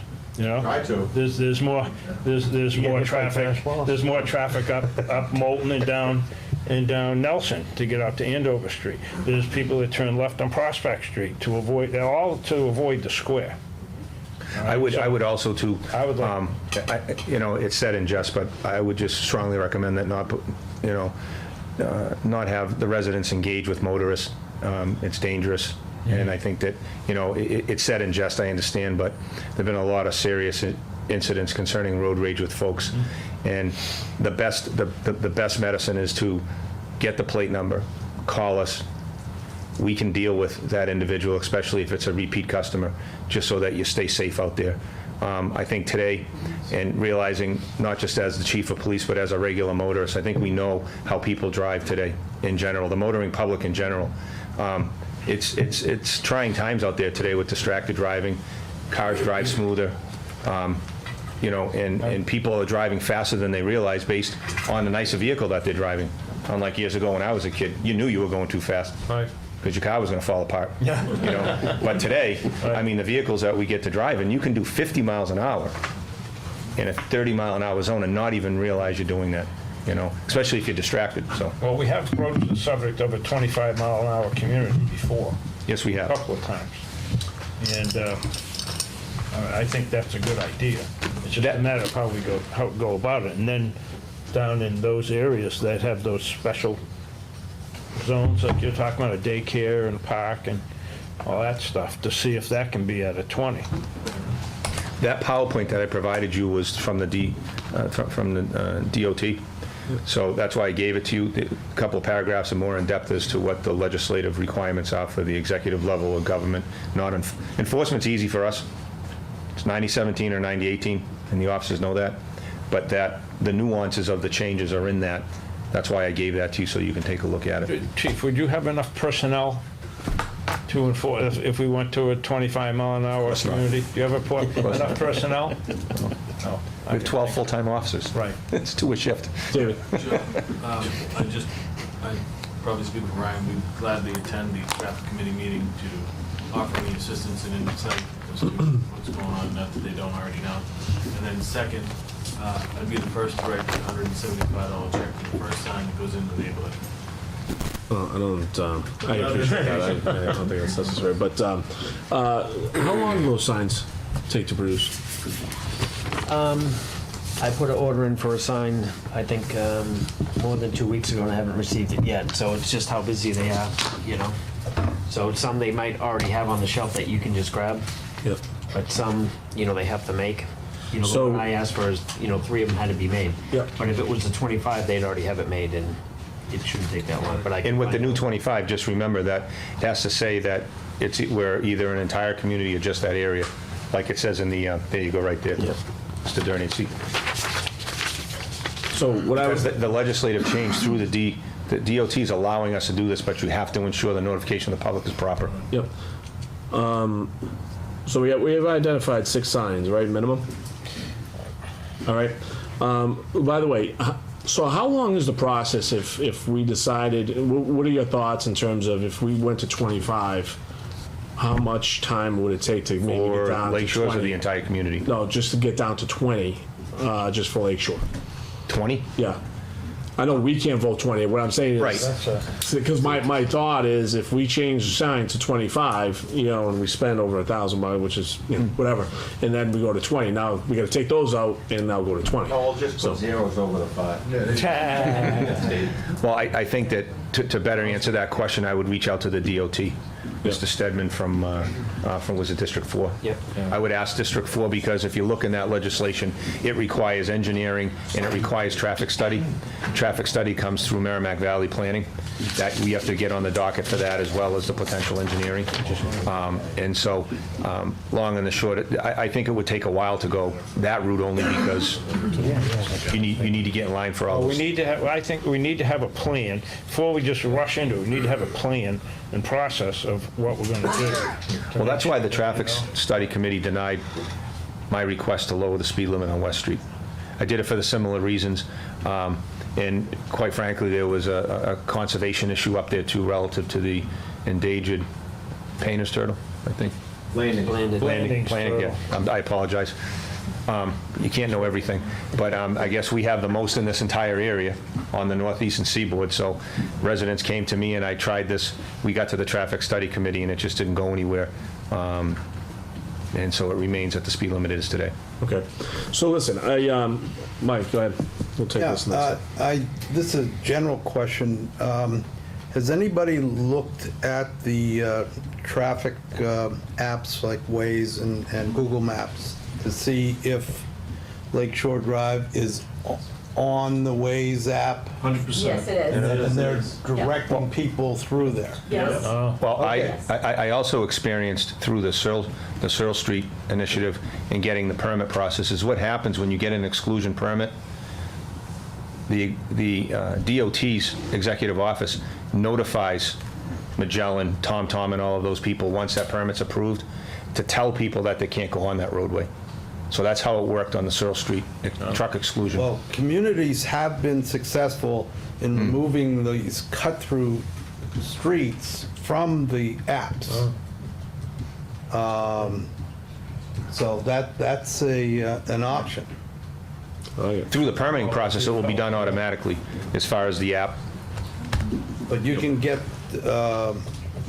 ways to take the streets off their maps. Yeah, because Boston was having a big trouble, a lot of problems with that.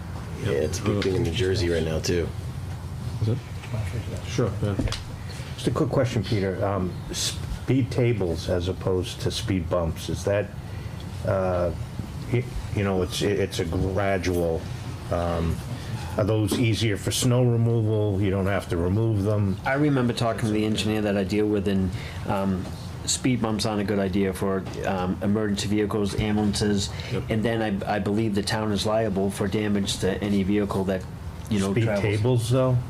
Speed tables, speed bumps. All But the I could same ask thing, him yeah, about speed okay. tables, but I remember talking to him about Elm Street, and they were talking about the road going up to Pembroke. And he told me that speed bumps are not a good idea.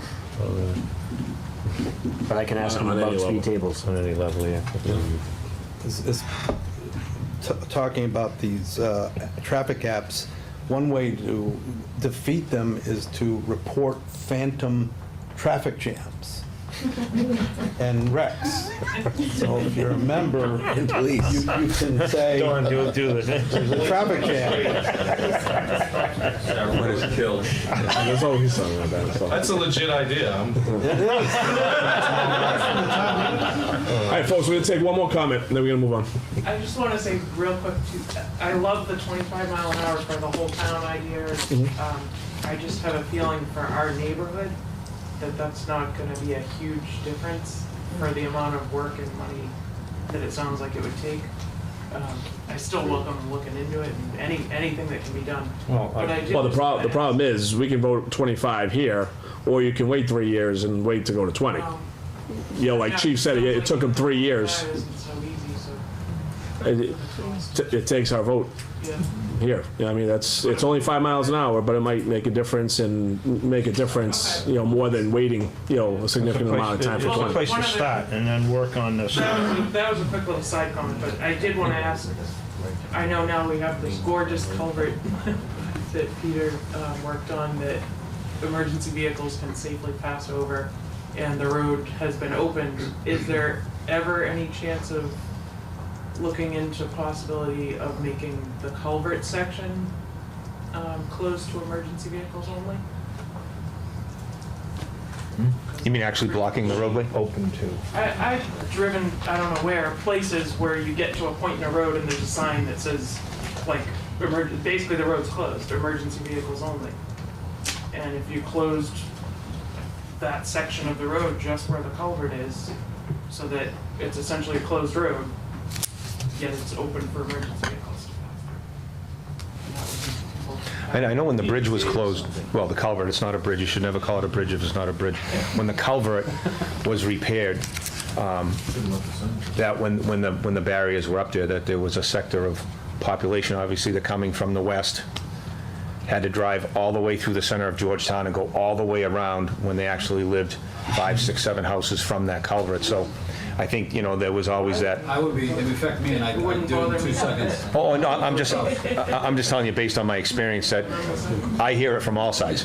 So it's just, that would be a public hearing and people would voice their concerns, but that would be part of I it. just think we did have, that was one of the things at the town meeting last time, was a lot of people spoke that weren't exactly those first 10 houses Right. out from the culvert who are affected. I think we heard from people that. Well, when the culvert was closed, there were no traffic complaints to the Georgetown Police Department, I can tell you that, because basically we created 2 dead-end roadways for residents only. And, from my perspective, it was a quiet time. The whole culture of the neighborhood has changed since it opened. Yeah, okay. So listen, folks, I'm gonna try or give my 2 cents here. So, sometimes people who know me, sometimes I try to, pushing things and maybe I'm going a little too fast. But I've said it many times, and I'm more of an action guy than I am, a process guy, just how my nature.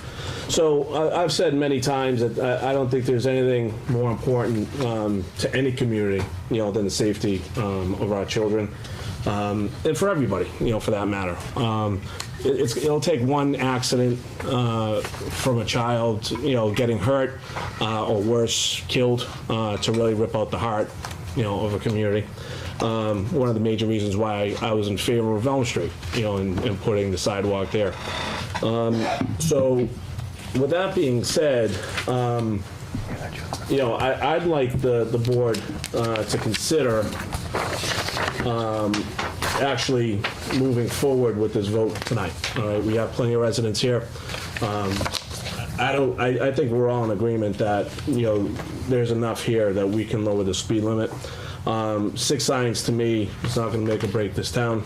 We might be able to save a little bit of money, but how much are we really talking about, when comparing, safety of a child or any resident in this area? We're going to save $25 a sign. I'll write the check for 25 times 6. All right, I don't care about that. Some people might disagree with that, and Mike's probably cringing that I said that, but the fact is that safety is our most important thing here, and our most important assets in this town are our kids and the safety. So I would like to have the board reconsider. I'd like to vote, at least a decrease in the speed limit from 30 to 25, if we're in agreement. Where are you speaking of? In this neighborhood, only for right now. And that we can speak further about the rest of the town at a further meeting. For 1.1 mile stretch from Bailey all the way. Correct. Mr. Chairman. Yes. Point of order. I think the town has to first adopt that new section. That's correct. Oh, we have to adopt the section first? Yeah, you have to opt in. All right. Well, sorry. Well, you have to opt in. Maybe we could put some time limits on it. So that'd be, we won't be able to do that till May, right? See, that's the thing. I have to. How come the board opt in? No, I think the board can vote to opt in. To opt into that to 17C. I'm not sure. 18B.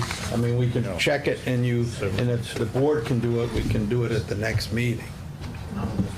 Mr. Chair, can I make a recommendation? Sure, definitely have to opt in. Speeding up the process, maybe we can put some timelines of when we want to hear back from the traffic committee and what time, within the next meeting or the meeting after that we would vote on it. Well, see, the traffic committee can look at all this other stuff, right? I'm talking about strictly signs here. I mean, for the lowering of the speed limit itself. I mean, we still have to talk about a number of different things that Peter is going to have to look at and come back to the board on. But I'd like to see us act on something if we can tonight, because to me this is pretty definitive stuff. I don't. Mr. Chairman, on page 4, yep, in the training that I went to, it specifically states Section 193 allows the municipality to opt in to MGL, Chapter 90, Section 17C. 17C is the new portion of 17. So 193 allows the municipality to opt in on any or all city-town-owned roadways. So you're saying all we have to do really is to opt in. Well, yes, the clarity that was lacking for the Traffic Study Committee for West Street was that, and we couldn't get beyond it, was that, Peter was at that meeting, do we do the entire town or can we just do one street? And by reading that, it appears on any or all city-town-owned roadways. I mean, because not only that, I mean, we don't have our 5th member of the board here. I mean, if we're going to do the whole town, I'd like a full board. But for this specific street, okay, I think we should take a vote to opt in if the town administrator is okay with that. And then, we could have a separate vote, if I'm not mistaken, to lower the speed limit and get these signs ordered up. Mike, did the selectmen already opt into this? Like a year or two ago? Not that I'm aware of, no. I don't remember. I would defer to the town administrator about the opt-in portion of 193. It allows the municipality to opt in to Chapter 90, 17C. 17C. 17C is the legislative change to 17. So, just to be clear, are we talking of Lakeshore, Taylor, Bailey, but including Beverly, Mohawk, Hamilton Terrace? Correct. What else is down there that I missed? Hamilton Lake Shore, Bradford Loop, Right. Taylor, Beverly, Mohawk, Lower Bailey. But those tributary streets don't really get the traffic. It's us that get the traffic. True, but they get enough traffic now. I mean, who's gonna go down Beverly to I mean, avoid- that's what I'm a little confused. Because if you come in Lower Bailey, and then you turn, I'm sorry, Johnny, what? Right. Lower Bailey, Taylor, and Lake Shore. Yeah. Driving houses going up to the top of That's- Mohawk and Bailey, that's gonna be what? Yeah, but Five there's no houses. straight, there's no straight. But there's no, it's not a cut through. Right, it's a dead end. I think that most of the traffic is those three that we've Yes. talked about. That's correct. Lower Bailey, Taylor, and Lake Shore. That's correct. Mike? Yeah, You still looking at that? You're trying to get a road. I'm looking into it right now. Speed insurance on Mohawk.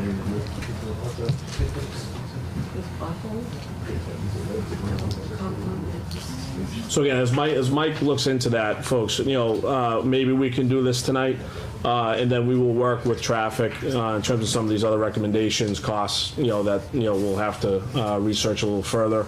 And we can certainly, kind of tackle it from there. We got to figure out what we can and can't do, from a legal standpoint, as Peter mentioned. I originally liked, Selectman Sadler, his recommendation for a speed table, but it sounds like that could get us into trouble. So we just have to kind of, work that through. But to me, something like this, I think we can certainly do tonight. All right, the time, if you don't mind, I think the time has come that we need to address the traffic, just not on the streets that we're talking about, but the whole community, because it's crazy in the square. Right, on another agenda, we can do that, but we have these residents here Let me tonight. finish, please. And so we need to do this, and we can take these one piece at a time. We can vote certainly for these three streets now, but we need to establish a plan for the rest of the community, whether that's become a 25-mile-an-hour community and come up with the cost for all of that, then we find a way. But something has to be done, because you really do take your life in your hands. I mean, I'm glad to see those two pedestrian lights over there. But, so you're talking about 5 more spots equals 10 more lights, Chief? The pedestrian flashing That's lights? those are just crosswalks. The sign, the one that I've ordered is a speed No, I notification. know that. I Okay. was talking about, you said there was 10 I would- locations. Well, for those, but. Yeah. Yeah, for the speed limit data notification signs. all right. For the crosswalk signs, I want to put them on all 4 main thoroughfares, Post Office, Right. East Main has one, West Main, and North Street. We put, you talk about a traffic calming device. Those pedestrian signs that you see in the crosswalks that are continually being hit are doing just their job. They're sacrificial lambs out there. They get mowed over, we replace them, because we're trying to slow the traffic down. And it's working in regard to, unfortunately, it costs us, some signs, but that's what they're there for. Okay. Go ahead, Steve.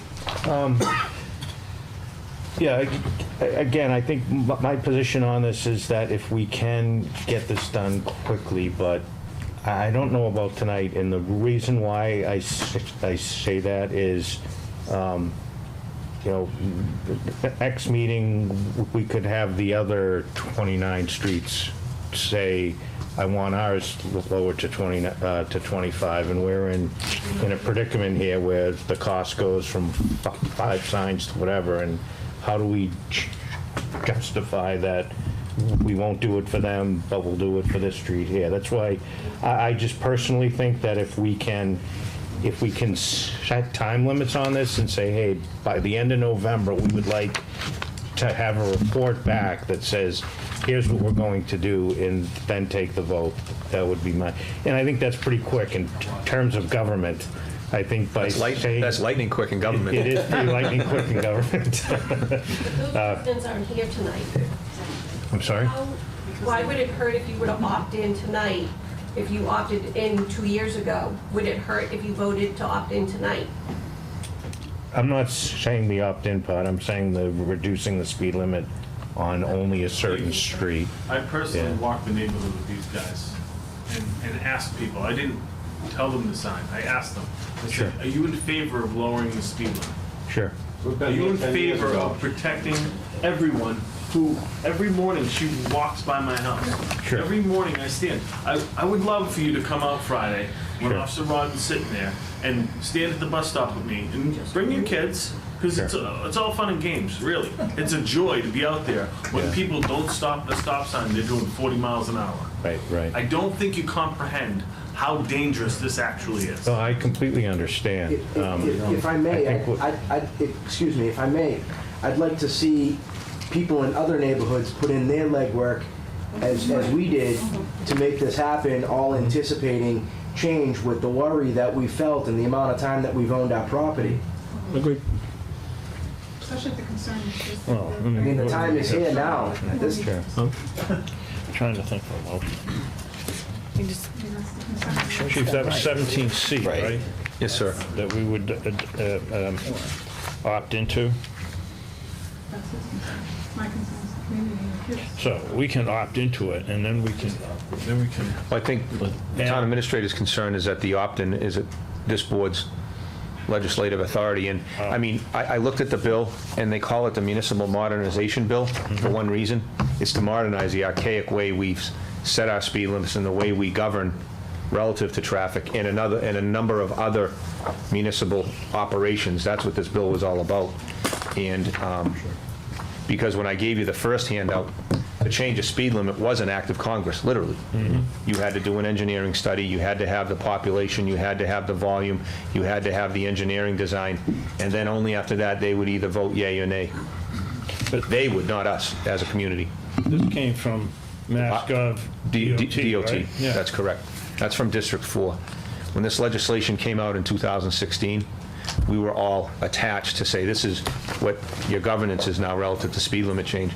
Because we used to just come to the board and say, look, we have a request to lower the speed limit. You would write a letter to DOT, and then that would invoke their various studies they would have to do.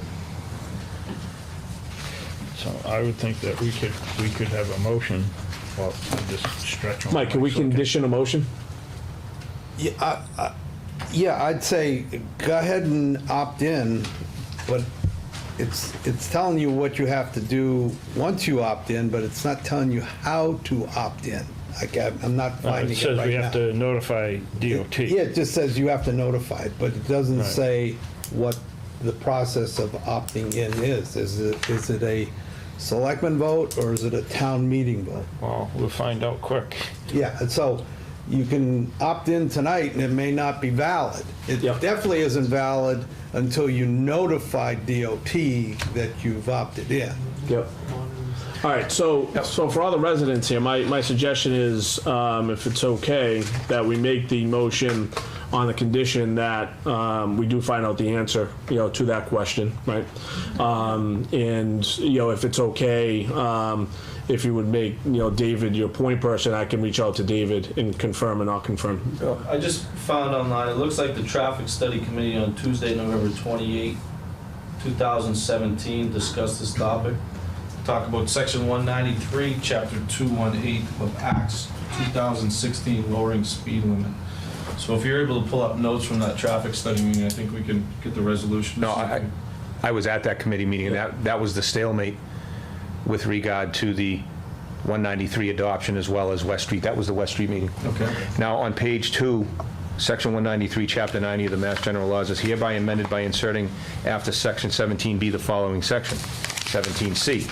Notwithstanding Section 17 or any other general or special law to the contrary, the City Council, the Transportation Commissioner of the City of Boston, the Board of Selectmen, Park Commissioners, a Traffic Commission, or Traffic Director of a city or town that accepts this section in the manner provided in Section 4 of Chapter 4 may, in the interest of public safety, and without further authority, establish a speed limit of 25. It's good enough for me. And that's what we got. Without further authority. Sounds like they could do it. Right, so we should be able to have a motion that we opt into. I don't know if that helps. Opt into 17C. And addressing Lower Bailey, Taylor, and Lakeshore, right? Yep. With the added part of the motion, and to then pursue the proper avenues for addressing the rest of the town. So that we don't have, a steady flow of coming in, we'll do it from our street. We'll address the rest of the community. That's right. After. We'll adopt 17C. I'm on board with that. How about the connecting roads within that roadway? So that they're all 25, that the entire block? Of here? If you take a look at your map. Yeah. If you're familiar with the area. Yeah. If Lakeshore Drive is 25 and then Beverly Drive is 30, just seems unbalanced. Well, didn't we discuss How many that? street signs then would you need for all Whole the... area. I mean, 6 may not be enough for those 3 roads, so. I wouldn't hang my hat on the number 6. I would just realize that we're gonna need signage, and that we make sure we do it properly through the. Well, we're just talking about the speed signs right now. We might need extra signage at another point. That's what we'll talk about at another point. My only thing is I want to get this done in terms of lowering the speed limit. That's all I'm focused on right now. So, if we make a motion, well then, let me try to craft this. Does it need to be 2 motions to opt in? Yeah, opt in and then lower. Another one for the. I think Selectmen that's it. can opt in. Okay. There you go. So, Mr. Chair, I would move that the Georgetown Board of Selectmen, Folks, that the Georgetown Board of Selectmen would adopt Section 193, Chapter 90, and Section 17C to lower, well, no, we have to adopt that. Just adopt it. Just that, just that for that. Second that. Okay, motion is second. Any further discussion? Okay, all those in favor? Aye. Okay.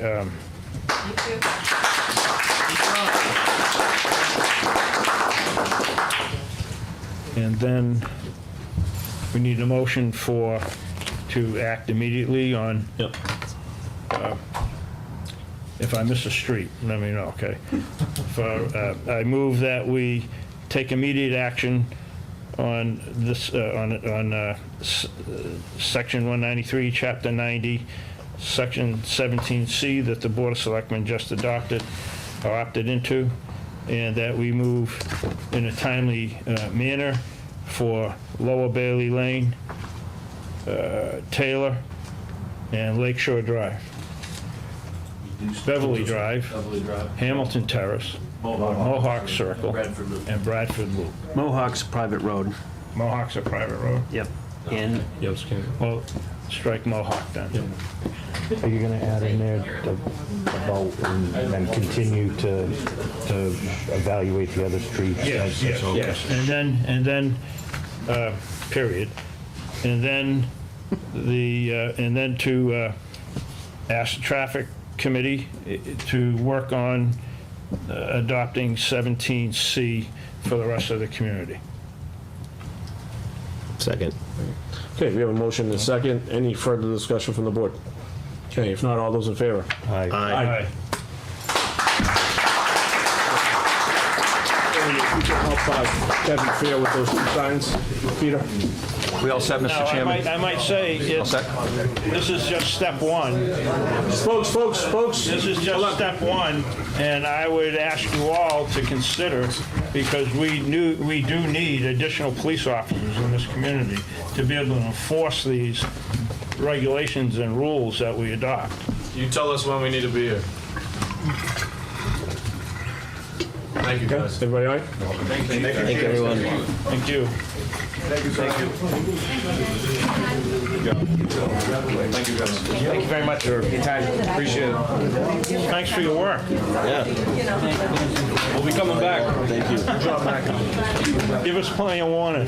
Guys, thanks for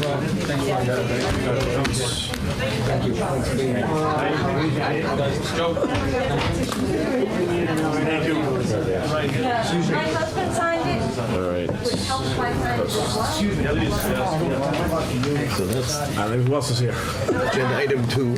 Poor Karen. All right. I didn't know if I could. Now we have mind-boggling graphs to look at. Don't worry, I'm all of 3 minutes. Okay. You never signed that petition. All right, so if you're going to introduce yourself first. Oh, I didn't know those people. Hey, folks, excuse me, can you take this outside, please? Thank you.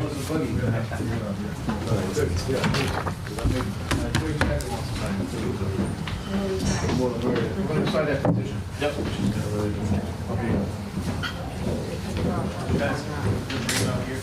All right, Karen, go ahead. Okay. So I'm Karen. I'm the Veteran Service Officer for the district, which includes Georgetown. And so the state released this report on Chapter 115. So this is just on Chapter 115 benefits. Before I go on, do you guys have any? Do you know what Chapter 115 is? Is there? One second. Folks, you gotta take it outside, please. Sorry. Either that or be quiet, please. Yep. I'm sorry again, Karen. It's okay. I think it might be just wise to go through the general of what it is. Okay, so Chapter 115 is a split benefit, local and state. It's for low-income veterans or surviving spouses. What happens if and so the benefit comes in 3 parts. There's financial, medical, and fuel. So a veteran or surviving spouse may qualify for one, or they may qualify for all 3. And so just so you get an idea, for a single person, it's a monthly income of less than $2,023 a month in order to qualify, with less than $5,000 in assets. So to be on this program, I mean, you're really, I mean, that's bottom of the barrel. I mean, it's less than $2,000 a month. So what happens is they're on the program, it's on a sliding scale. They look at, your income and then like your shelter and things like that. So it's not, it's pretty straightforward. And so the town pays the veteran the medical, it's all unreimbursed medical expenses. And so they pay that up front, and then the state reimburses the town 75%. Okay. So that's what that is. And so you guys live in the land of Karen Tyler. Since we are a district, they just put my name. And the 2 things, the 2 things that this looks at, this information is on, is they're looking at it from the per capita income, because it's a financial benefit, and also population. So those are the 2 things that it's broken down into. So on the first one here, I mean, I can even just go over just by the graphs, but you can see the first one is by population, so it just has towns with a similar population. And you can see that the number of Chapter 115 has been increasing, which is good. It means that there's been a lot of outreach done, and that, we're reaching the people that are in need of this benefit. And then below that, it shows by per capita income. So it's a little bit skewed, but you can see that the number of cases is increasing. So one of the things I like to point out, to just kind of explain it a little bit. So the second one's a graph. It's really simple stuff here. And so we go into, the financials. One of the things is, so if you look at FY16 and 17, right? And then you look at the money of the expenditures. Having the same amount of people for Chapter 115, but if you look on FY16, it had 503, 563. And then on 17, it went down to 493. So what my office is doing that actually made that happen is that we're looking for alternative sources to help veterans continue getting the benefits that they need, but to put more pressure on the federal and state level. So we go and we do an intake and just really kind of dig deep into, you know, hey, is there any other programs out there that you might qualify, like, you know, VA benefits that they never qualified for? Because the way that, you know, me and my office sees it is, you know, we're the last resort. You know, everything needs to be done. And this is that when you're at this point, you know, you've exhausted all other, you know, opportunities for benefits. So things like non-service pension, VA pension is one of the things. I talked to them to find out if there's any sort of service-connected disability. And so all of those things, you know, they would receive money from the VA, the federal government, which would reduce what Georgetown is paying for them. And sometimes we've gotten people on VA benefits that took them off Chapter 115 altogether. So another thing that I did is I had the woman that works with me, there's Shine counselors that help with people picking out like health insurance and stuff. And so by doing that, you know, finding them an appropriate plan to be on to make sure that they get what they need without paying that like super rich plan if that's not appropriate for what they need in that lifestyle and stuff. And so it's just little things like that, like digging a little deeper, taking a little bit of time to spend with people that you might be able to fish some of this stuff out, so that way, you know, it reduces the cost of the town, and I think everybody's happy about that. And they're still getting the benefits that they're entitled to. Does that make sense? Do you guys have any questions? Any questions here for the board? No. I mean, thank you for, I mean, it's pretty thorough, so, Okay. yeah. So I just have one on the first page, but I'll see you on Thursday to ask you too. But under fiscal year 2007, when you're looking at that 74, yes, that's the number of people that are receiving 115 benefits. Yep. So those are the unique, in like people that have come. You know, some people have come off and on and everything like that. So that's for the entire year. Yeah. Yep. Oh no, that's what I'm saying. That's the number of recipients of 115 benefits in our district. Correct. Yeah. Okay. Oh yeah. Yep. So. Okay. All right. Great. Karen, thank you so much for joining. Karen. Appreciate your patience. Thank you very much. So I think just because it'll take a couple of minutes. John, why don't you come up regarding the KFC Tootsie Roll? Thank you. Sure. Thank you for your patience. Appreciate it. Well, I was interested with the Lake Shore, because it's going to happen. I hope you do go citywide, townwide. Because Spofford, I'm digressing, but it's a big cut through, and people really walk going a lot faster than that on my street now. Sure. Gonna have it. But anyway, I'm representing the Georgetown Knights of Columbus, and I come before you every year, and we do our annual Tootsie Roll drive.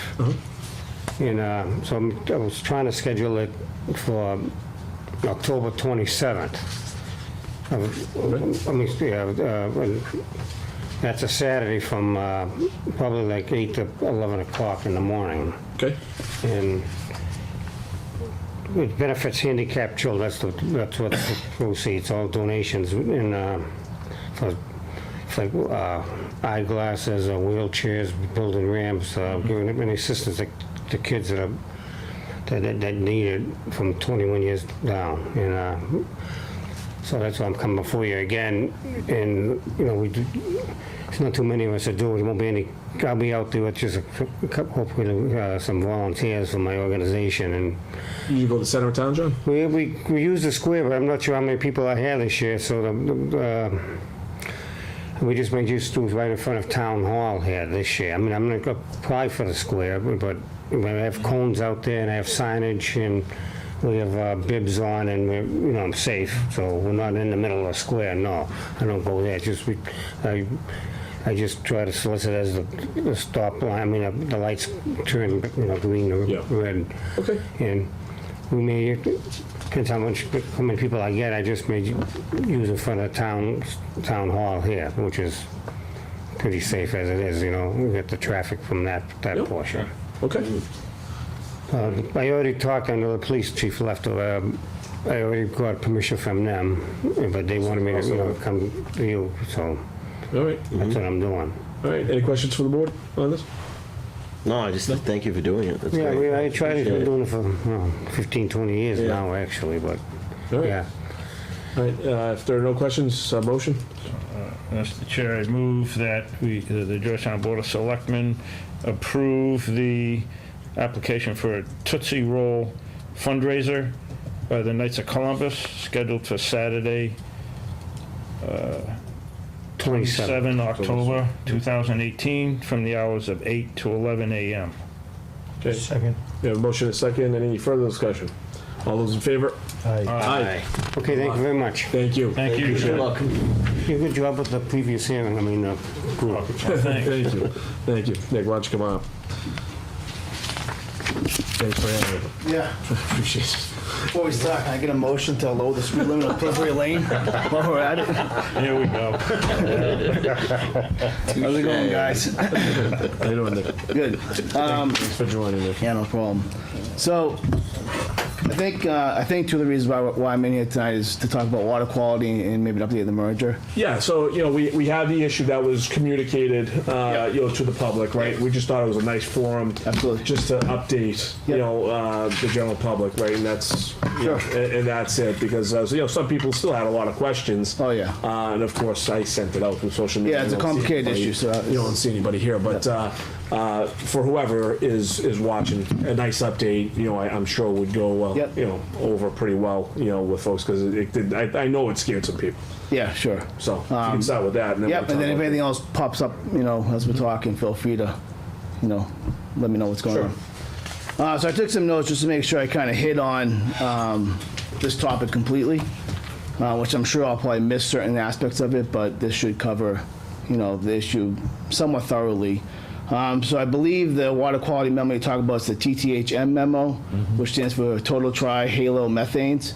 And basically what it is a disinfection byproduct. So what that means is, you know, we use chlorine as a disinfection product, chemical in our treatment process. That combines naturally with organically occurring materials in our source water. We use chlorine for several reasons. We use chlorine to oxidize the iron, so we can trap it in our filters. But the main reason we use it is to control micro pathogens, such as E. coli, and other things, you know, that are dangerous, like E. coli. This is necessary to prevent illnesses from waterborne diseases causing bacteria. Since disinfection processes have taken place way back when, most acute waterborne diseases in the United States has been eliminated through the practice of this disinfection. So TTHMs is a byproduct of that, but this is a necessary thing that we have to do to keep us all safe and healthy. It's complicated. So when we pull the water out of the ground, we're hitting it with chlorine. This is to kill the microorganisms right away, you know, and also to oxidize as it hits our filtration plant. But we also need residual throughout the system. So the chlorine needs to be in the water as it leaves the plant. And this is to prevent the regrowth of that bacteria, but also to prevent contamination from an outside source. You know, during a water main break, if things are being pulled in, we need to make sure there's chlorine there to make sure that we're killing all bacteria that might be present in the water. So that's it kind of in a nutshell. I can go in more detail about why it's coming up in Georgetown. It's a Tier 2 EPA chemical contaminant, meaning that the max contaminant level of TTHM needs to go above 80 parts per billion before we need to notify the DEP and notify the residents. We were at 82.5 parts per billion, and that's over a running 4-quarter average. We had one real high sample in November that really threw our rolling average high. But again, it's at 82.5 parts per billion. Being a Tier 2 contaminant, Tier 2 means it's based on a lifetime of drinking water above 80 parts per billion. to have a negative effect on you. So you have to drink this water that's contaminated with TTHMs over 80 parts per billion for your entire lifetime to see a negative impact. As I've been on the board for 7 years, it's the first time we've had to notify the public. So this isn't a chronic issue in Georgetown. So Nick, if I could stop you right there. So why all of a sudden?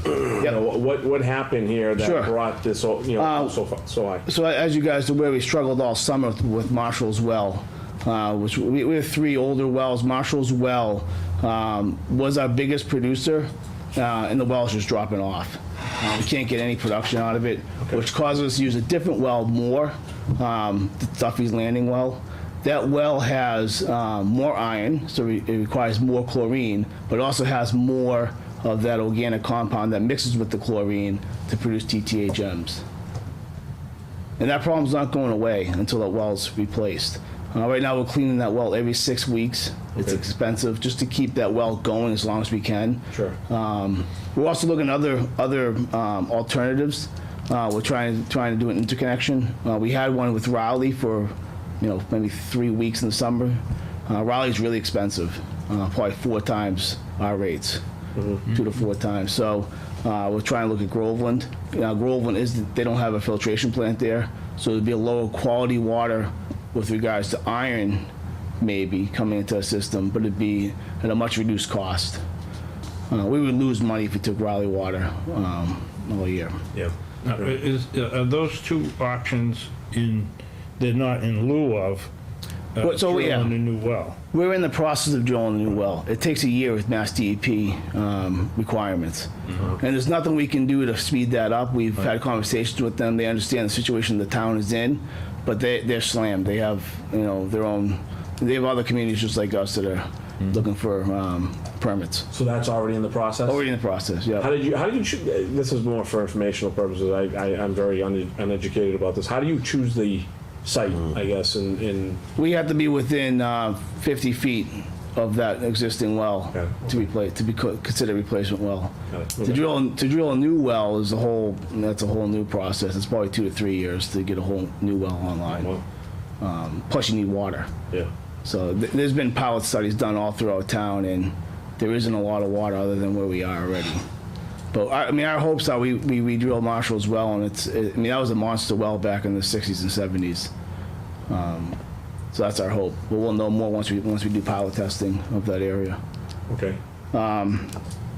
So that's kind of how we got in there, Joe. That was kind of using so much water from Duffy's well, and then putting so much chlorine into the source water as we were before they hit the filtration plant.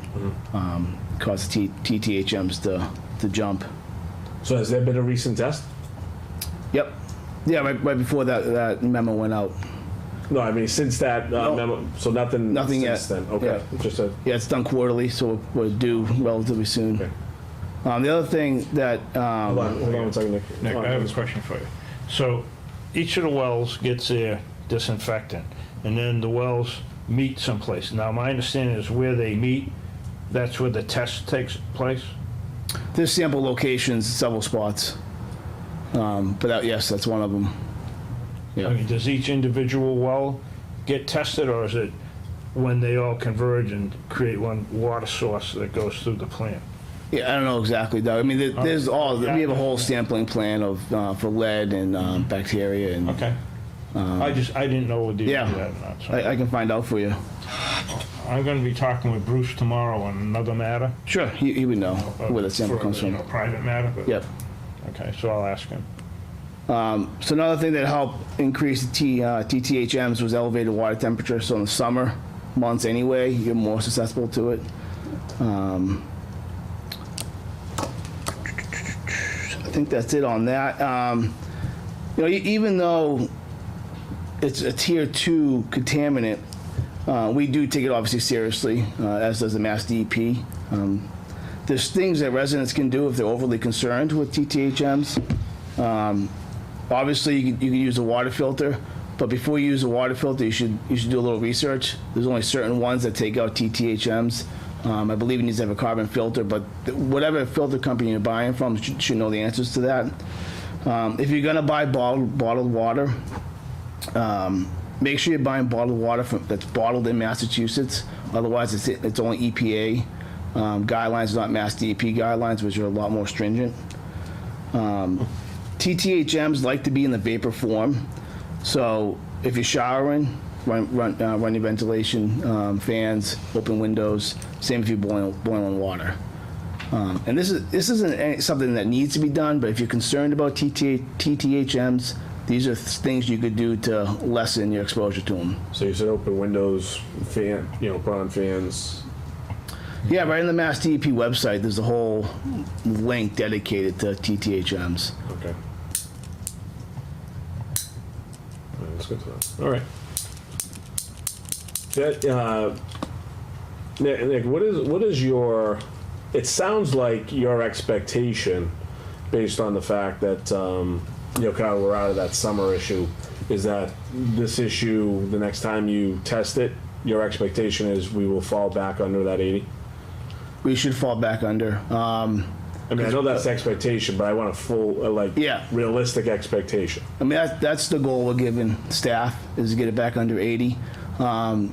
It won't become a problem again until the summertime when we have to use Duffy's well a lot more.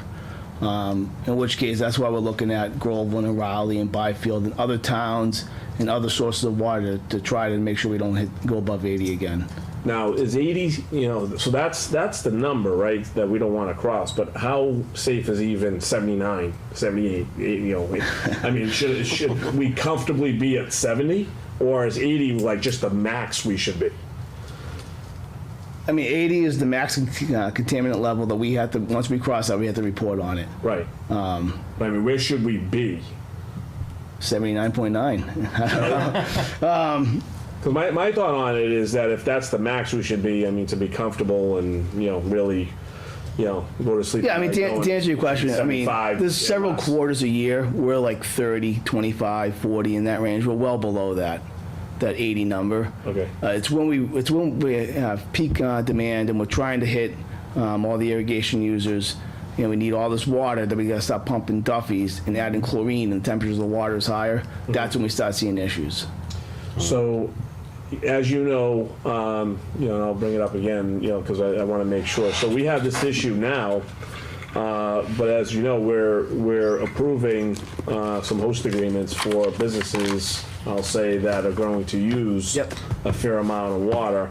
I know you've been approached, you being the water department, right, not you specifically, has been approached about, all right, what does this mean, to the water department and our water. So certainly during the summer, we had this issue without these businesses in town. Right. What is the expectation, saying, when those businesses come online, is it going to be that much more of an issue? We've asked for a production spreadsheet from that. We haven't received one. We've asked Mike for it. Okay. Until we have that, I don't know how to answer that question, because I don't know what a lot of water looks like to them. Mike, why don't we have that yet? Have we not gotten the numbers from the businesses, or in terms of expectations, or?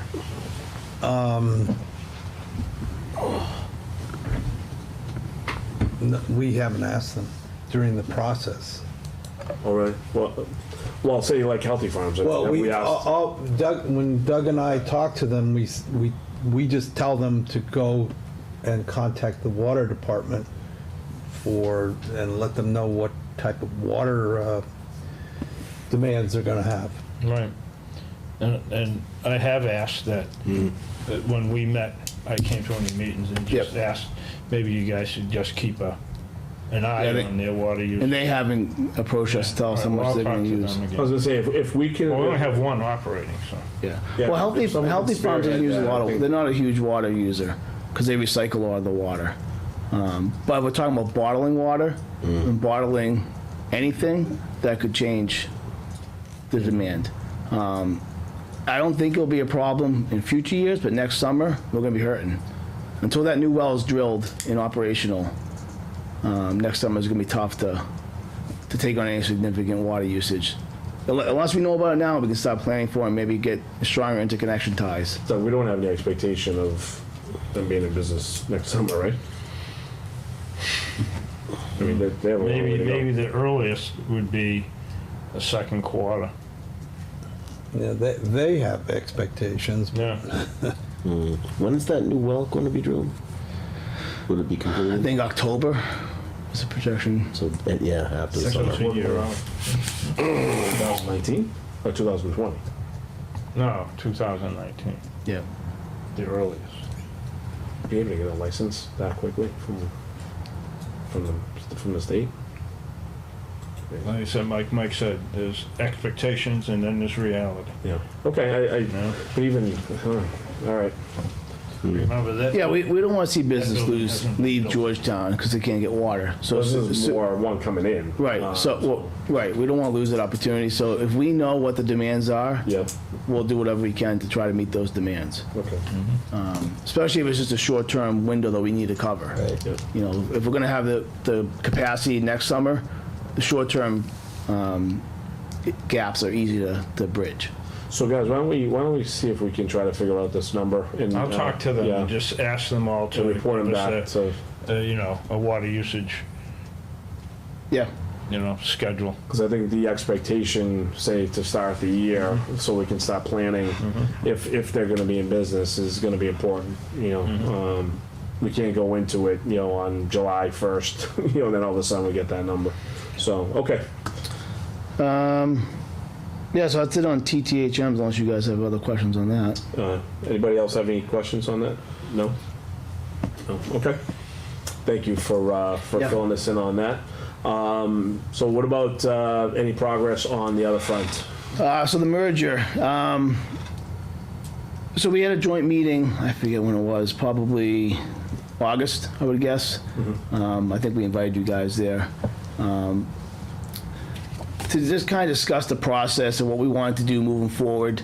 And what came out of that meeting was, both boards feel like this is a great idea. The Board of Light Commissioners, Board of Water Commissioners. What we don't know is if the residents care about it at all.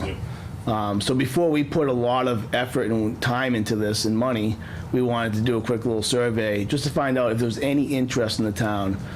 So we hired Great Blue Research. I'm sure you're aware, between the Facebook and the calls that went out. They completed over 400 surveys. I think they might have got maybe 500 mostly phone surveys, because that's where they get a lot of their valuable information from. We tied into, it wasn't just about the merger, it was a customer satisfaction survey as well, because both boards were interested in just the overall satisfaction with the departments. That report is due back to us this week on how the results were from that survey. Early indications are that the town is supportive greatly for this merger. But we're going to have once we get the report, we're going to have another joint meeting, discuss the report, and come up with a plan. Obviously that's going to involve presentations here, presentations amongst ourselves, community information nights, the whole thing. Yeah, I told Nick I had a work event that night. Did anybody go to that August 1st meeting? I had another event scheduled for that day. Because I'd like to attend if, I didn't have that work event, but I did have an after hours. So if there's another joint meeting coming up. Yeah, I'll let Mike know. He can. Yeah, and I know Selectman Sadler had, some concerns over their, value rate, listing a bunch of stuff. It had, I know you sent the spreadsheet out. Right. Sent it to you. Yeah. Do they have a copy of that by any chance? No, I only No, sent you only sent it? Okay. So I know Selectman Sadler sent me a spreadsheet that, I thought was pretty thorough, that I'd like to maybe forward to you. Absolutely, yeah. And maybe you guys can take a look at that. And Yeah, the sooner we know your concerns, the sooner we can start either addressing them or stop. If we see someone's a red flag, we can stop it. But if we don't know what the concerns are, then it's hard for us to address them. Right. Okay. I'll forward that to you. Concerns, I think it was just more what the financial implications are. What's the cash flow? What's the balance sheet? Look like all that stuff. So yeah, that basically it's just it's a template. A lot of the stuff may not apply because it's that's great. Like a private industry, but if it'd be helpful. If you guys would absolutely. those things. I mean, it's our goal to work with you guys through this whole process. We want you guys to believe this is a great idea and it's going to be great for the town. Sure. I can tell you that I got a phone call from that company. Yep. And it lasted 8 or 9 minutes. Yep. All types of questions. Yep. So, and they were, I didn't have any issues with it. Yeah, it was a tricky thing to roll out because we didn't want to have it full of too much information where we were leading people down a certain direction. So we tried to make it somewhat general. But yeah, I'd be curious to see, I haven't seen the results, personally, so, but from what I hear, it's pro-merger. Okay. So, Steve, did you send that spreadsheet to the rest of the board too? No, I remember just something. myself. I reviewed it, because, I was gonna say, like I said, it's a pretty thorough spreadsheet, and, I saved it, but I was gonna forward it along at the right time. Not to the board, to, the water commissioner, so maybe this is the right time, to do it. In preparation for an upcoming meeting. Steve sends a lot of good so. information, I just don't remember whether or not. Yeah, I can send you a copy too, if you want to review it, I can send, get a copy as well, so, which, again, thank you for sending. Yeah, sure. So, but I'll forward it to you, and then, we can kind of take it from there. Yeah, So, sounds good. all right, so again, I know you've hung in there with us, so is there any other questions from the board for Nick? Oh, the water towers there, you guys, are you close getting the new one? You gonna take down the old one? Yeah, so the water tower project hit a little snag with the contractor was doing a tank in Westford and doing a tank in Georgetown, and he kind of disappeared for 6 weeks. Really? But there's a Georgetown Water Department employee that's on them pretty hard right now. They showed back up, I believe, Friday. We're pushing them. So the expected completion date for the contract was December 18th or 19th, something like that. Yeah. We're hopeful to have that one at least online by then. There is liquidated damages in the contract, but we don't. We'd rather have the project complete on time and done. I don't know about removal of the other ones. Yeah, the one on. Yeah, there's two. There's Baldpate, was there's it? one on Yeah. Baldpate Hill, and there's the old metal one that's kind of see from Country Club. Right. Those both will come down. Okay. They're supposed to come down right after, maybe a month after the other one's filled, but that's going to be in the middle of the winter, so I'm not sure if that gets delayed or not. Do you guys think that the pressure in those areas is gonna fluctuate with those down, or no? No, the system pressure is going to stay exactly the same. Okay. Yeah. Gotcha. Yeah, all the tanks have to work in conjunction with each other. Okay, good. The only place that might see any pressure difference would have been Long Hill, because we're taking out the booster station there. Okay. But we've modeled that, and that's not going to see any pressure changes either. Gotcha. Good. Noticeable pressure changes. Okay, good. Right. So yeah, there's that project. There's the well, and we're looking at water mains still. So those are kind of what the projects that we're looking at. And you guys are gonna be flushing, I would think? Yeah. Flushing starting soon. Yeah, they Yeah. already made that up. Yeah. They did post Posted it. it today. It started today, yeah. Oh, okay. Awesome. Yeah, flushing's tough because we need water, and we still have that Marshall's well. Yeah, But it's very important, part of the maintenance of the pipes. So. for sure. Okay. All right, guys. Fantastic. Nick, thank you very much Yeah, no for problem. joining. Yeah, Really good to see appreciate you guys. hanging in with us. All right. Thank you. Have a good night. Yeah, you too. All right. So that was that one. So we have, Mr. Chairman, we have a common vic license. yeah, Okay. yeah. So, Mr. Nicolini? Yep. Yeah, just come on up. Thank you for your patience as well. No problem. I know it's good. You had just obviously a very long Thanks, everybody. anything. So, welcome tonight. If you could state your name. My name is Mauro Nicolini. I am from Havel. Okay. So I lease a place over here. It's called 2123 West Main Street. Okay. Be a pizza factory, and I want to open restaurant over there. It's not a pizza place, roast beef, cold sub, stuff like that. Dinners, pastas. Okay. Is this your first? Yes. First venture for this? Yeah. Always I'd be a manager, 12 years. I used to work over here a long time ago, 2001, 2002, for them. I know the owner, I know Moses, so that's why. Yeah. All right. I work long time over here, and then I left. I worked another 12 years at a place, Steve's House Pizza. It's like a Havel and Plaistow, New Hampshire, there on the line there. I work at Athens Pizza too in Havel. Okay. So always work for somebody else, Now I try to open, so why not? Yeah. So. Good for you. Good for you. It's the town here. It's a small town, like you guys be discussing here. It's a busy road, over here. 97. People go straight 123, 97. It's Yeah. I think I'm gonna be okay, you know, I don't know. So, You're gonna be more confident than that. Come on. yeah, no, yeah. And all is gonna be fresh, everything's fresh, so. Okay. All right. So, anybody want to ask any questions? Yeah. When do you plan on opening? Yeah. Probably like another 3 weeks. Did you say 3? 3, yeah. 3 weeks? Yeah. Everything is done, you know, I did some paint and very deep cleanup and we need some more stuff done. Are you gonna use that The ice section cream? to the left that they used to No, right now, no. So I'm gonna concentrate on this side and maybe on the summer, gonna see what we're gonna do with that, so. Okay, great. We're gonna use for like storage, you know, stuff like that. When will you be open? Probably. No, but like hours wise. So Oh, it's gonna be, I have a menu here, 10 to like 9:30. Yeah. Cool. So 10 to 9:30 p.m. Are you planning on any type of delivery service? Or? Yes, yeah. Okay. So we're gonna hit like Georgetown, Groveland, Byfield, and like West Boxford stuff. Gotcha. How many spaces are in the back of the building for you, like to use? How many parking spaces? I have on the back. I have 1, 2, 3, 4, like about 8. Oh, you do? Yeah, Okay. 8, 9. I can So there'll be plenty of spots on for the the back. delivery drivers. I also and have on everything. the front too. Yeah. So. Okay, good. They say Yeah, 15 here's a- minutes, you know. Yeah. There's 15-minute Right. for the takeout for. Yep. Yeah, the Awesome. 15 a little far is like 1 hour, 2 hours back on the street back. You see. Yeah. All right, great. Yeah. You're not planning on any alcohol or anything? No. Okay. No, I'm not gonna. Ask people. You have the Okay. the bar next, so. Yeah. Okay. Yeah, actually, on that question, does that automatically transfer from owner to owner? No. With our approval, obviously, but.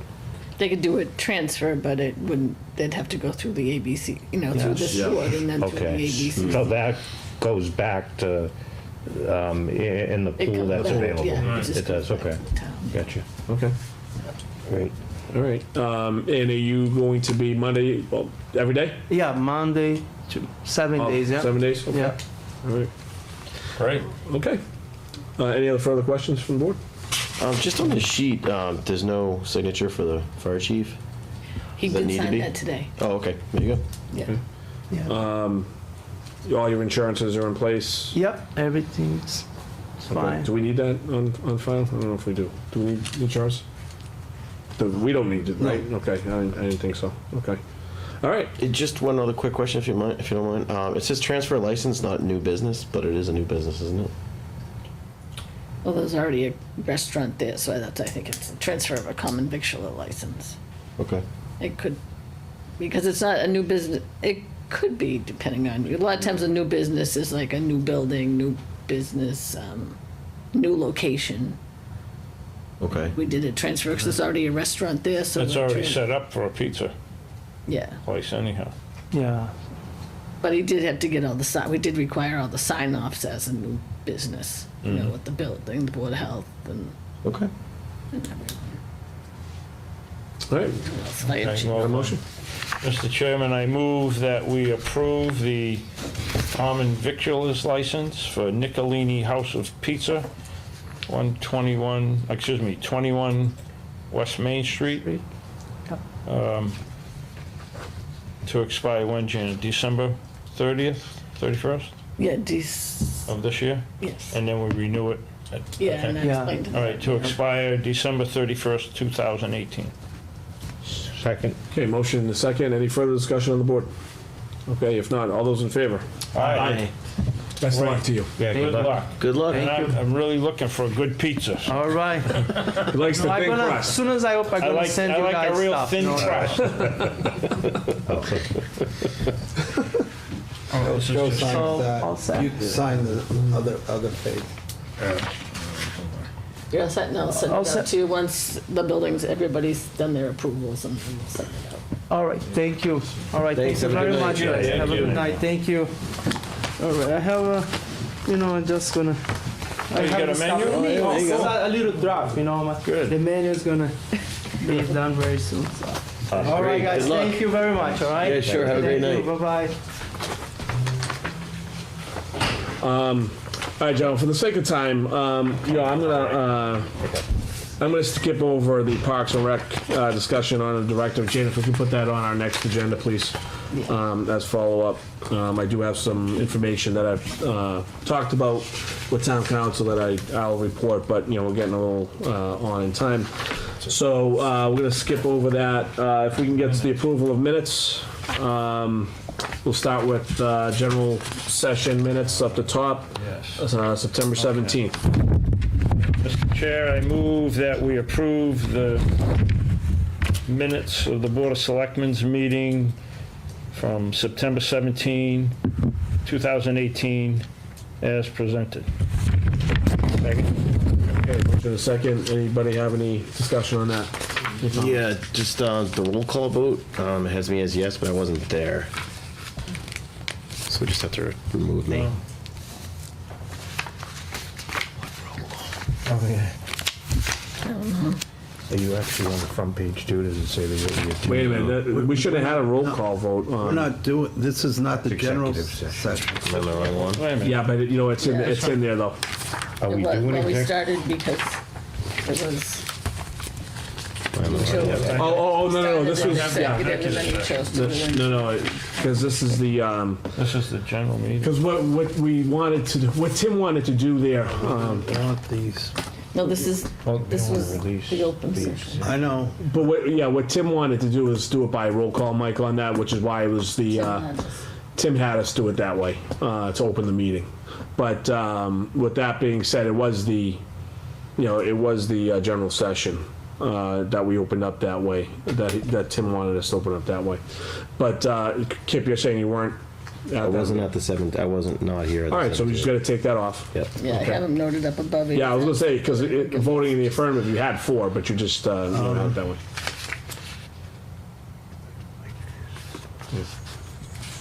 I still don't think we want to disclose the minutes. It was a public session on It was TV. televised. Yeah, this was the session that Red wanted. In All open right. session. All right. So, I mean, it was already on TV. I realize that, but What's your recommendation, Mike? that we seal the minutes. Can we do that? Yeah. But you have to do it in executive session. That's why we have a separate session for approval of minutes on this agenda. Notice that. But that was for an executive session. Well, The they were other, both executive sessions. One was requested to be in public. Yeah. We don't have to disclose the minutes if you, Oh, okay, so they're both executive. I think that's what we're missing, and that's probably why Tim wanted us to do the roll call on that. okay, well, let me rescind that motion, and then, Mr. Chair, I move that we seal the minutes. no. What? You have to be in executive session to seal that. the minutes. Oh. Yeah, that's why. So you want it's- to pass this So over? we're gonna pass this over then. Yeah, and then the last item on the agenda tonight is to go into executive session to approve executive session minutes. Oh. All right, well, moving on. To September I 24th. move that we accept the Board of Selectmen minute meetings from September 24, 2018, as presented. Second? Okay, we have a motion and a second. Any discussion on this one? No. No? Okay, all those in favor? Aye. Okay, so that one we'll take care of. All right. All right, well, that was a... Yeah, Jenny, you got that rescind, right? On those other minutes? All right, so before we then, Mike, do you have anything, from the administrator's side?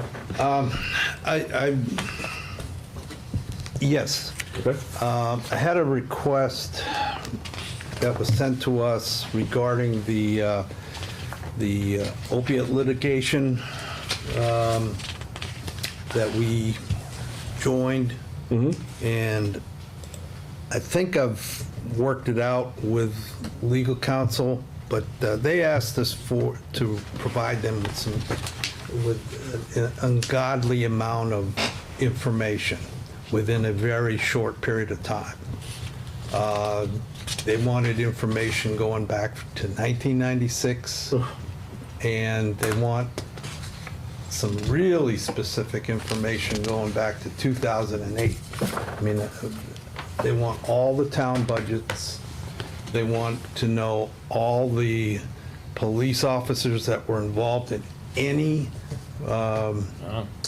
arrests or investigations, and they want it by Thursday. Okay. When did they tell you? I got the email late Thursday afternoon. Yep. At 3:40. And I really just had time to review it this morning. And when I reviewed it, I sent an email to legal counsel and said, this is absurd. Yeah. You know, I could stop the entire administration of the town and the police department and the fire department and comply with your request. But frankly, I don't think we're going to even get any money out of the litigation that would even justify doing all that. They have since come to their senses and gave us at least until the 29th to provide this information. But I'm meeting with Fred and Don and Mary tomorrow to see how long this is really going to take us. And what we have to caution on is when we agreed to this, it wasn't going to cost the town any money. I mean, technically speaking, if we put all these resources into all of this information, you know, that's money that the town is spending. Right. Absolutely. So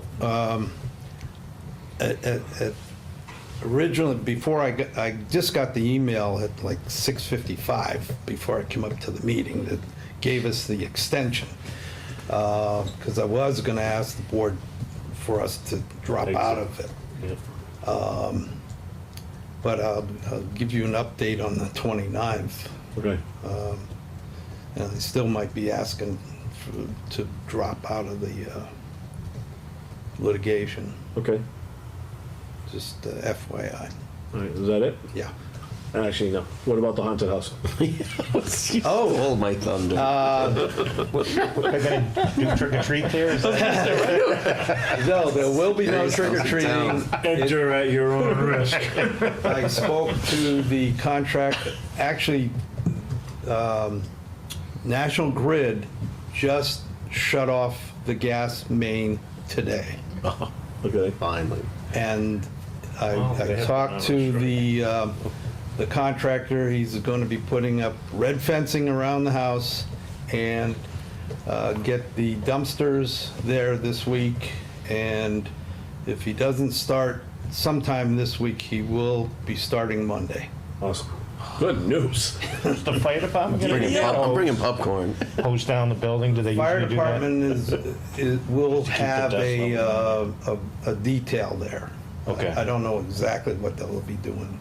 I don't think Yeah, they'll be usually- hosing it down. Oh, they won't? I think that would Usually be do that the to keep the dust contractor's down. responsibility.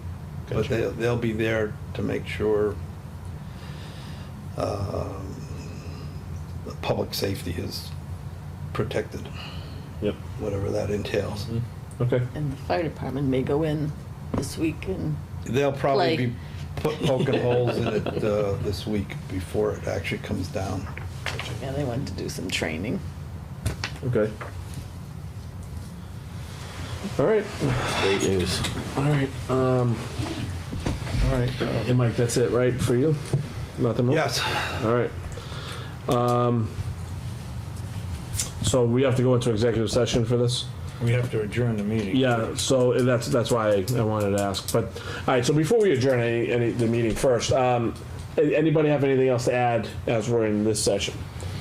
All right, so I would like to just add that some have probably seen it on Facebook already, but I am partnering up with Melissa Gilbo over at Georgetown Insurance, and we are having a coat drive, okay, for those less fortunate, during the winter. Excuse me. We have drop-off sites at Crosby's. We have a drop-off site at Georgetown Insurance, CrossFit. The CrossFit building, and then at the Georgetown Peabody Library. We're going to have those drop-off bins there until middle of November. We have identified 3 different charities that we're going to hopefully disperse a large amount of coats to. One Melissa has, one I've identified in Haverhill, and then one for our Council on Aging. We're going to have Colleen, identify some people that might, need some coats that, maybe can't afford them or whatever. And she's going to report back to me. She's going to put it in her monthly newsletter. So hopefully we can help some of our seniors as well. Just to note that, the 2 other organizations, the charities, both have specific programs for coats for, the people that they service.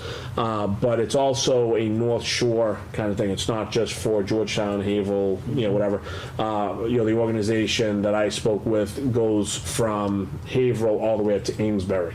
Okay, so there are people that go to this center quite a bit. So for all those that are going into their closets that have grown out of coats, kids have grown out of coats, we're going to be accepting new and lightly worn coats that are in good shape that we can certainly distribute to those less fortunate for the cold winter coming up. So we would certainly appreciate anybody that will contribute and donate to the cause. Great. Okay. All right. So with that being said, I know we need to have a motion. No. No. Oh, okay. Hold on. The motion should be to enter into executive session under exception number 7, and the board will not be returning to open session. Okay. And exception 7 is to comply with or act under the authority of any general or special law.